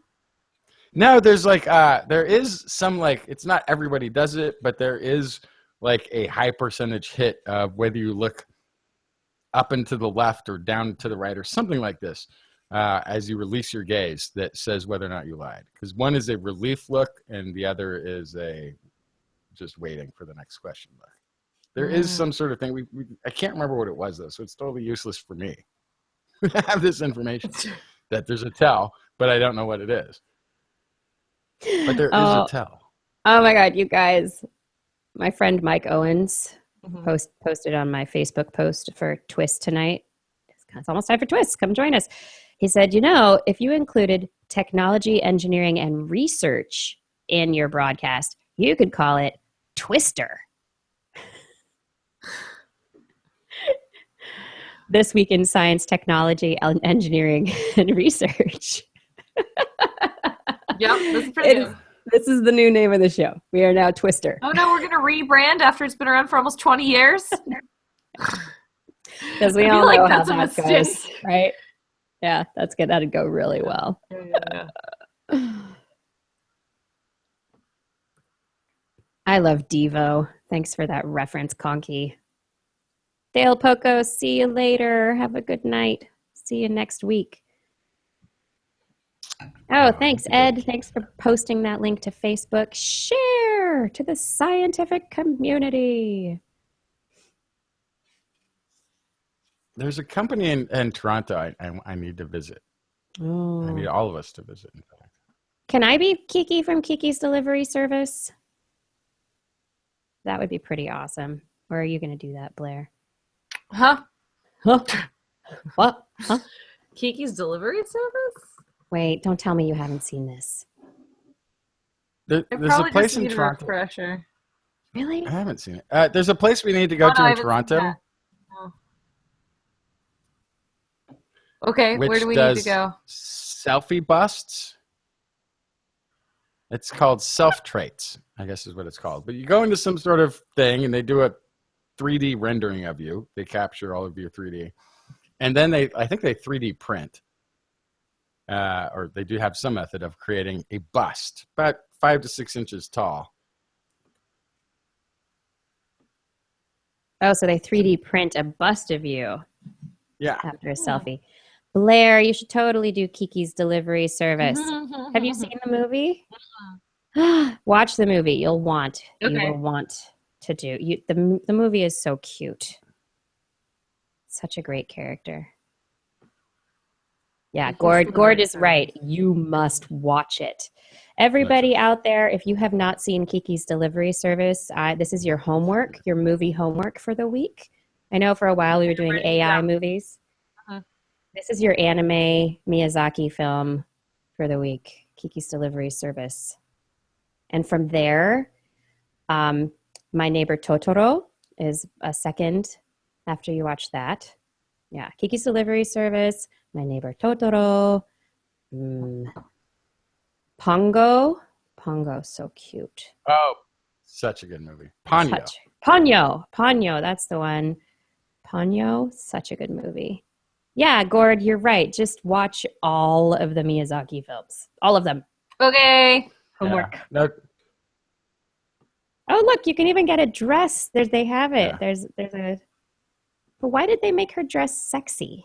That is not right. That's part of Halloween. Halloween But is a sexy, But Kiki trampy. is not sexy and trampy. She's a little girl who can fly on a broom. Yeah. But Ugh. if you make that dress for an adult woman who's going to be dressing like a little girl on Halloween, no, that just doesn't. The only thing, look, it's got here. I'll show you what they've got here. This dress, it's ridiculous. So it's like we're gonna put a cute little red belt on it, and look, we'll put a broom on the bottom of the hem. Oh boy. Look at that! Ta-da! Ta-da! Costume. Ta-da! We'll It's take not the as sheet, sexy we'll as cut it could two have eyes out. That's now you're a That is- ghost. That's not okay. Boo. Not okay. Not okay. That's not what Kiki wears. These web Halloween costumes, they don't have any idea how to do cosplay. Not even Yeah. trying. Oh, Mononoke. Princess Mononoke is amazing. Nausicaa. Yes. And So if I Spirited get Away. this Captain Flint, what do you call it? Trench coat, pirate trench coat. I think I'll have to go to like cosplay convention stuff. Like there would be enough of an investment that I would actually.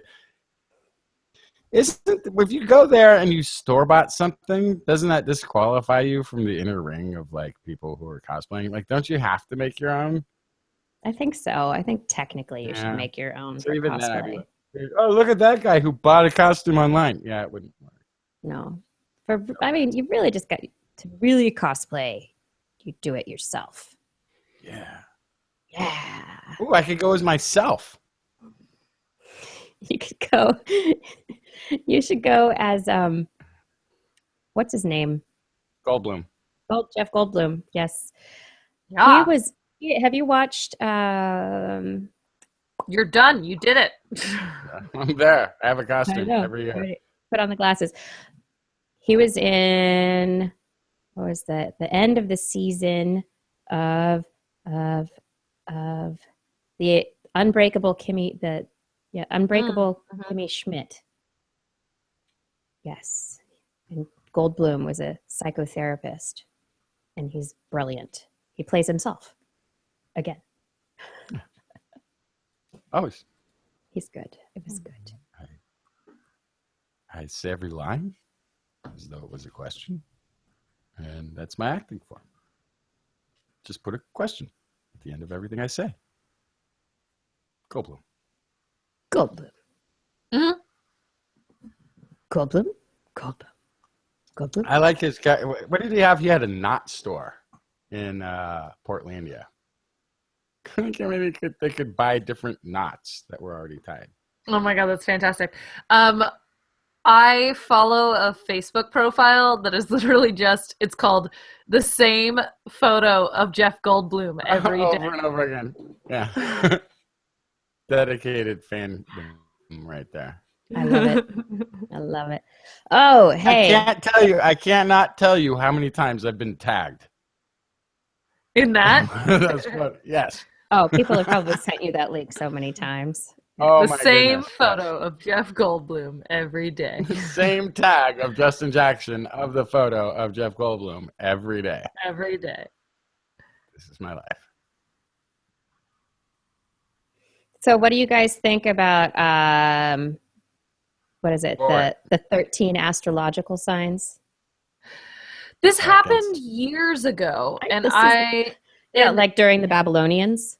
Well, yes, but it also happened I want to say 5 years ago, because somebody like texted me and went, "You're not a Sagittarius anymore, you're an Orpheakis." And I'm like, "I'm sorry, what?" Orpheakis. Yeah, and so I looked into it, and I remember like doing, it's all silly, of course, but I looked into it at the time, and I was like, oh, okay, whatever. And then I just kind of expected it to continue to be a thing, and it completely went away, and now it's resurfaced again, like 5 years later. It's because the internet, So there other is merit other than to this. being the internet, has no memory. Like things rise up and people go, that's I don't really care, and then it goes away. But there is an element of merit to it, which I'm in concert with. So we have 365 days, right? If we divide that by 28, which would be a standard 4 weeks, we have 12.714. So we can kind of get we're closer to, we could have 4 weeks. We could have, what is it? There are 13 months works better mathematically than 12 months does in terms of keeping every month 4 weeks. So yeah, there should be a 13th month. It would work better. It would work a little bit better. But people are afraid of 13, you guys. The unlucky number. Like a black cat crossing your path, or a broken mirror, or, I don't know, chewing corn. Huh? Made that one up. Just like people made up all the other ones. Right. Actually, hang on. Here we go. I got a better way of looking at it. If we have 52 weeks in a month by 4, and you end up with 13 even. That's what it is. We should have 13 months, and then every month would have 4 weeks. Mm-hmm. That's the actual way to do it. So there should be another astrological sign because it's in the numbers, man. But again, all of this is just humans arbitrarily decided at points in time that we would have calendars with this or that. And the reason we don't have 13 was probably superstitious reasons. So. Mm-hmm. At one point, like the Julian calendar was, I think, 8 months or 10 months. Like we've added, like it's just numbers are language, and it's just whatever we want to call them in most things. They don't have referential things, and as we know, of that, what is the quote? A friend of whatever scientist says, like, whenever I look into space, I see nothing but triangles everywhere. That's part of the Illuminati scheme. Yeah. There's triangles everywhere. I see them everywhere in space. Like there are no. Choose the fandom life. The fandom life grabbed my hand and whispered, "Run." I just thought that was funny. Hit Girl. Ed is recommending Hit Girl. Hit Girl's pretty cool. Bad arse. Oh, for those of you, if there's anybody still watching in European time zones or able to get, or who's into watching the X Factor currently, I have a friend who's on the X Factor right now. Really? Yes. His name's Peyton. He's amazing. So I'm so excited for him. I'm like, everybody needs to vote for Peyton. Or whoever they think should win if you're watching the X Factor. No, Peyton. No, screw that. Peyton. Gotta vote for Peyton. Vote for my friend. I don't know what happened to his pants, Hot Rod. That's fashion. Good night, Fada. Mm-hmm. Good zippy show tonight. Awesome. Thanks. All right. Good night, minions. Good night, Kiki. Good night, Blair. Oh, you're ready for bed. Okay. Aren't we? I thought you were saying good night. Maybe I was saying, distracted. maybe you didn't. I was saying good night to Fada. He said he's going to go. I'm here all night. Well, I was going I don't have anywhere else to to go. I sent out the Don't have anywhere else to go. invitation to the people for the hangout, but then the people didn't come for the hangout. You send out the invites, and the people, they do not come. Maybe they will come another day. You guys, I know it's late. Maybe a different day. Mm-hmm. Yeah. October 15th, let me know if you think you can go to Mbari. Yeah, why don't you loop me in on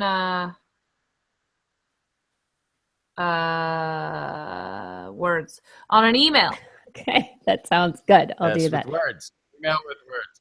Justin, do you think October 15th you might be able to head down to Monterey for some cool Mbari action? It's 8th. That's just gonna be a Saturday. No. Yes. Way No. in heck. Okay. No way in heck.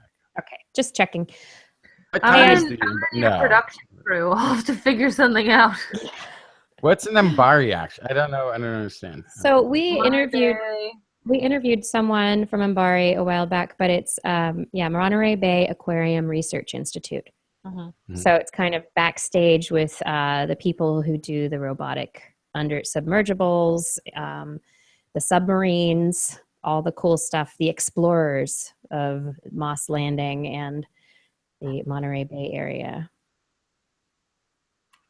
And so they've got, it's really cool. So if anybody is in the California area, and I can do a screen share on this, if you're in the California area, Mbari's open house, as we're talking about it. I didn't even tell you guys about it, but if you're around, this is something you might consider going to because it looks awesome.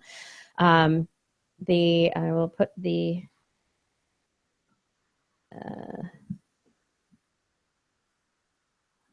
Identity 4, I'm sorry that you couldn't make it tonight. That would have been super awesome.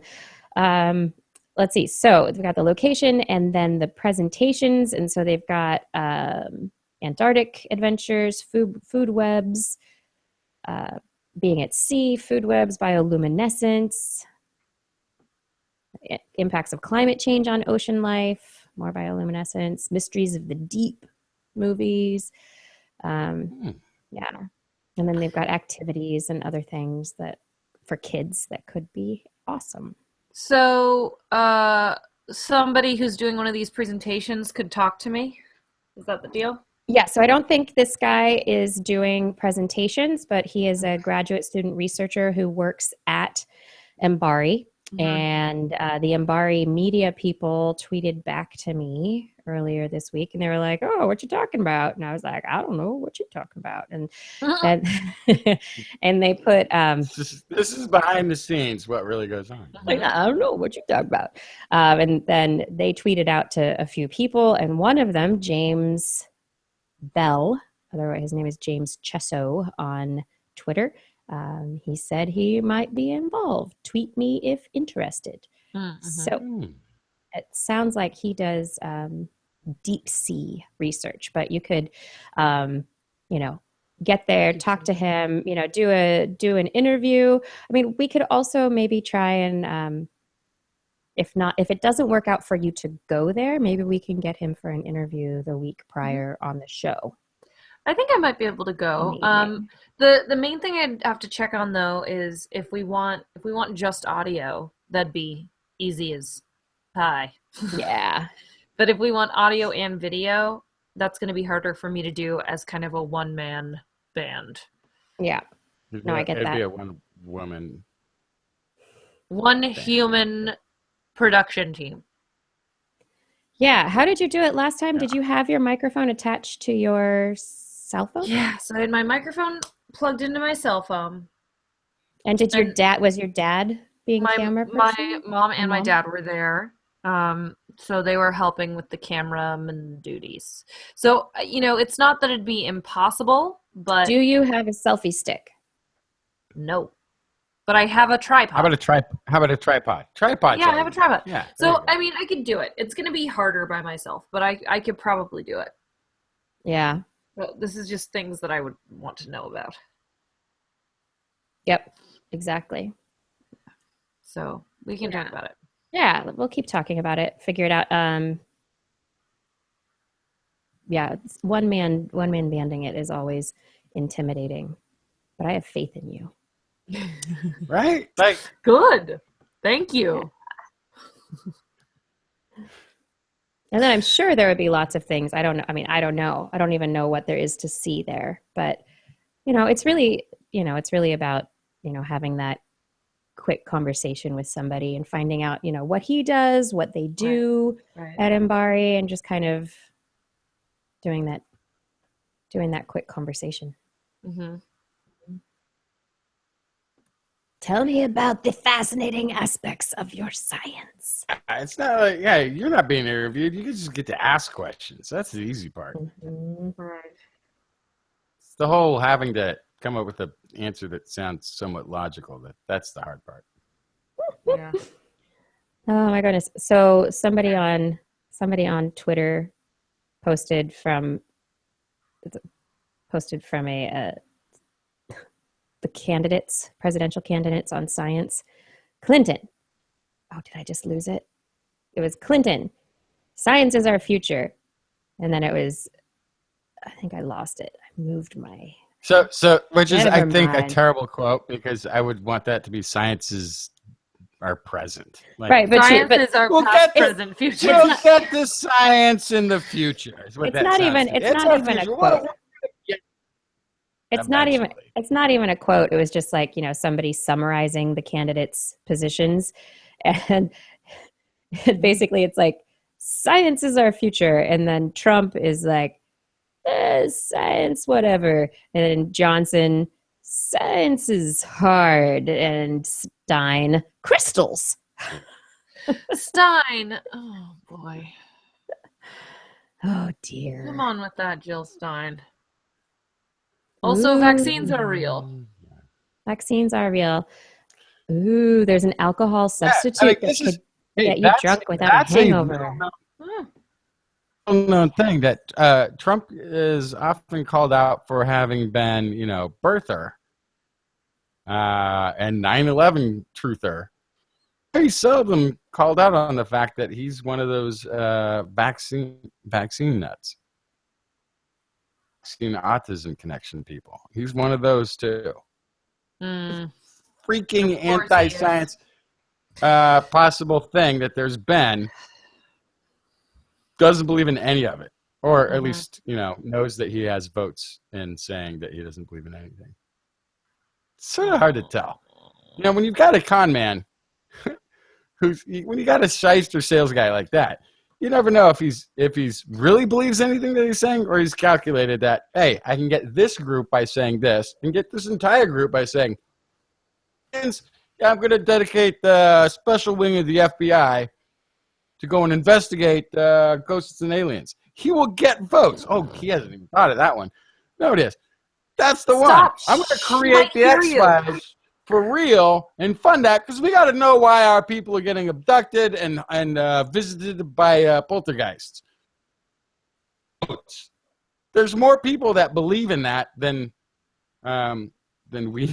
we dare to believe would actually vote based on it, but they're there. They exist.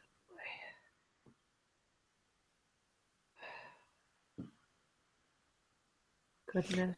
So I just put a link in the chat room from the Washington Post about a new David Nutt from the UK has put a patent on a bunch of chemical compounds that could be an alcohol substitute that mimic the effects of alcohol on the brain, getting you drunk, Good. give you a relaxing, enjoyable Nice. experience, but that do not give you a Got me so hangover. far. Oh, so he just added hydration. This is basically what took place. Somehow, yeah, I don't We're know. just gonna, yeah, But my question we're is, just gonna add.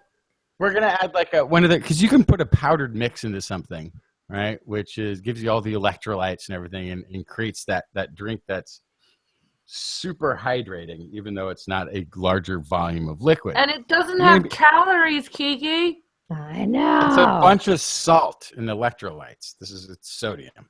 It's adding to the drink. It's not. They're Yeah, it is. What is it? alkosynths. He's calling them alkosynths, and they're chemical compounds that mimic the fun of alcohol without the consequences. He has. He's pursued What does it do to your liver? nothing. cares? The idea is that there's none of that hangover, no liver damage. So is it like doing drugs? I don't get it. That's what it sounds like. Yeah, just do different drugs. Just do a It different just sounds drug. like a drug. makes It you is. So it's something. So it's the yeah. So it is like a drug. So it.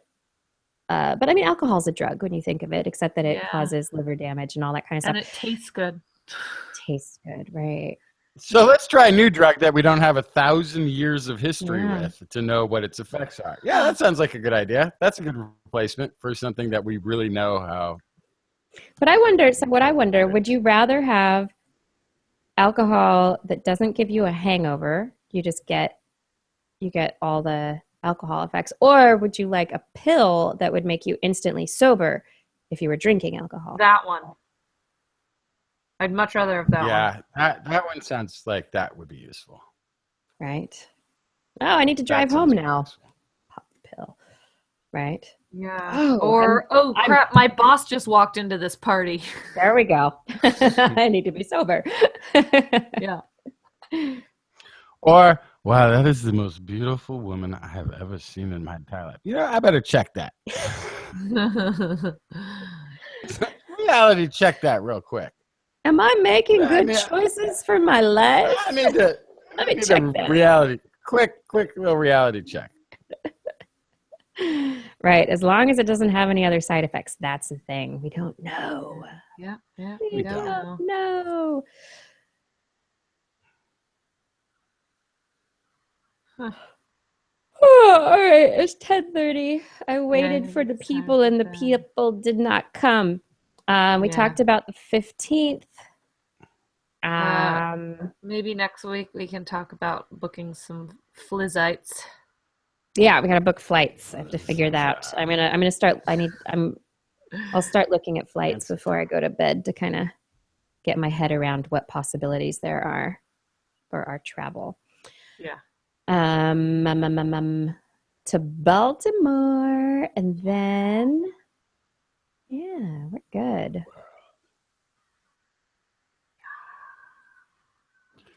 Yeah. I don't think we have the calendars coming along, right? Art. Yeah, I'm almost done. I finished all of my background, so I just have, I think, 3 more animals, and then I'll Wow. be done. Cool. Oh, when did we haven't- decide I should put an early order? I should figure out. I need to sit down. So Whenever you're ready. okay, yeah. So Well, business. you know what? I'm going to say one thing, though. Tomorrow I'm going to double check because these calendars aren't going to be square. So I just have to check that the price isn't going to be substantially different if it's a rectangle. And then I'll let you know. But Were you going to make them smaller? They're all landscape. So I thought I would just make them at a rectangular, slightly more rectangular calendar instead of square. But okay. Calendars All right. are already rectangles. I think you're good there. I have an announcement to make. yeah. This You're is pregnant. my 3-year-old. Oh. No, not yet. Okay. My 3-year-old created her own bio for school, like all the kids do, sort of for the yearbook. Oh, Sophie loves to go to school and play with her friends and eat snack. At home, Sophie loves to play with her big sister, Satya. Loves the zoo and would like to work at the zoo when she grows up. She wants to be an animal doctor. And this is literally, I mean, she already does love the zoo. She loves animals. But this is literally like they have a window when you walk past the Sacramento Zoo's little veterinary thing. And we walk by it every time we go, and there's never anything in there. Uh-huh. One time they had a snake in there. And they were checking out the snake's tail, and we got to watch. And she was so fascinated by this. And to this day, and that was like 2.5. That was like a year ago. And she still talks about, like, she'll be like, yeah, they were putting a Band-Aid on the snake's tail. Like, they're making sure it's okay. I'm like, yeah. So that's it. And even going back further, this has been her goal. She's like all about the zoo and working with animals. Aww. And it's a weird, awesome. it's one of those. And it's one of those things too. You notice, like, when my son was about this age, he would spot the fire truck or the bus or the train. Like, he was really into mechanical things, and would, like, from a long distance, like, fire truck. You'd see it like 3 blocks away. And with her, it's animals. Like, she'll like, bird, and you're like, what are you, squirrel? Like, where are you looking? I can't. And then you scan the horizon left, and finally, a little bit of movement off in the distance, and that's what she's zeroed in on. She's found this animal through all the noise of being in the city, in the world, right? Mhm. So Sounds like a likely candidate. Mm-hmm. Nice. So we gotta go visit your zoo again. We've been hitting the Sacramento Zoo to the nth degree. There is a really cute little wolf monkey, baby wolf monkey. Is it a wolf monkey? Is that what it's called? It's something like that. Are you talking about a binturong? Could be. They're all pretty small, but then the baby of the bunch is. And a squirrel came in. A squirrel came in and started eating their food, and all the bigger monkeys sort of like backed off of it and were like a little skittish of it. But the baby monkey. This is Sacramento Zoo. It's just something wolf. I think wolf is in the title. Monkey wolf? What on earth? It's not a monkey wolf. I don't know what the. I love Blair's face. Just like, I don't know what you're talking about. Are you talking about a wolf monkey? That's what also I'm saying. known as a guinan? Yeah, guinan. That's it. That's it. Yes, it's a person named Wolf, 'S, monkey. Yes. Oh, that's okay. I'm sorry. I left out the apostrophes. I thought you were talking about, but anyway, a monkey wolf. That's very different. No, it's a little guinean, but it's I guess this particular species that they've got there. We call it the wolf monkey. That's what we call it. Okay. But the baby, like all the bigger monkeys, like backed away with the squirrel running around in this enclosure. It's like, ooh, somebody who will play with me. And I got really terrified, like that the baby monkey was going to catch the squirrel, and the squirrel was going to like claw at it, and like we're going to watch the death. The squirrel was going to get off better in this situation. I didn't know what would happen because it's a little bit bigger than Squirrel or gets about into the same a size. primate enclosure. Squirrel does not last long. Yeah, but these are small monkeys. They're about the size of squirrels. Matter. Even the big ones are a little bigger. Anyway, but this little baby monkey is like fine because it was running around and like monkeys trying to get them to play, and they're all just like, go away, little monkey. I'm just gonna sit here and gnaw on this. And so the monkey's like climbing around. Finally, the squirrel's running around, and it starts chasing the squirrel around, like, play with me. And the squirrel runs out of the enclosure, and I realize, like, probably make it through the fencing that they have there. It's not, it's about the same size as the squirrel. It's like poking its head out of the little netting, which means its body could follow, watching the squirrel run away, and then goes back in. Been our favorite thing to watch. Nice. For a while. Huh. That and the howler monkeys. I don't know what they're called. Got them to howler monkeys. I got them to start howling and talking like they were just chilling and like relaxing. Mm-hmm. Acting all cool, playing some b-ball outside of the school. They were just, and then I was like, ooh, ooh. And then they started like looking around.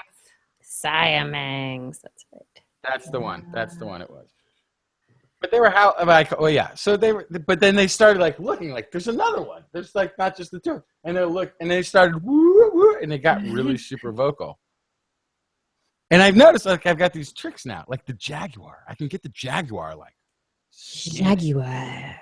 I get the jaguar scanning around and like actively looking for me. And I know I'm poking animals basically by doing this. Like I do this really low thing where I'm not being those people, Justin. I'm doing this like no. like it's this really low thing, and You're all of a one sudden of the it's people like. that makes noises at the animals at the zoo. But I also get the kingfisher to talk. Like I don't like roar at the lion because that doesn't make the lion roar. Like I've seen like that doesn't work. But just don't do that in front of the zoo employees because they don't like it. I get the kingfisher. What's it called? The Cayubear. What is it called? What? The bird, the kingfisher songbird. Kookaburra? But kookaburra. I get the kookaburra to sing. I can get the kookaburra to talk. They'll talk to me. they'll start like answering back, like, "What's that?" The kangaroos are useless. They're all they just sleep. Oh my gosh. That's all I can tell. This is, I don't And know the how much wallabies, longer too. I can listen to this. I love it. Jackson Fly's descriptions of the animals at the zoo. Tips to get them to talk back to you or look around. Oh boy. How to talk to the animals. Attention TWIS listeners. TWIS, and especially me, we do not condone the action of making animal sounds at the animals. I'm only talking about animal sounds at work. Don't roar at a lion. Don't growl at a tiger. That's pointless. Don't make monkey sounds to an ape. They'll just look at you like you're stupid. But Justin, just because they're most- talking doesn't mean that's a good thing. Except for the what do you call them? Siamese ape howler. The Siamangs. So They're apes. They're not even sometimes monkeys. animals vocalizing are a territorial call. So if you're causing them to do that, that can mean that they are stressed about infringement on their space. Mhm. You're stressing out the animals, man. So you're saying I'm doing a bad thing? It's not great. Okay, I'll stop. Ooh. I'll stop. Except for the kookaburra. They're really fun. When you get them going, they'll sing for a while. Yeah, well. All right, never mind. Okay, I'm never going to the zoo again. You ruined the big time experience. No! Oh my gosh. Say goodnight, Blair. Oh, no. Good night, Blair. Say goodnight, Kiki. Good night, Kiki. Cheers, minions. Say good night. Hey, Until everybody. next week. Yeah, we'll be back next week. We hope you are too. Come join us again. Thanks again for hanging out and watching. Go check out the Minion Hangout tomorrow with Ed and many others. We hope you have a great Minion Hangout. Science! Let's go have some syntholol, alkylulul, Yeah. something. Only a few more days, and my somewhat sober September is over. Ooh. I'll make it through a debate, no problemo. Nice. All right, you guys. Good night. Night.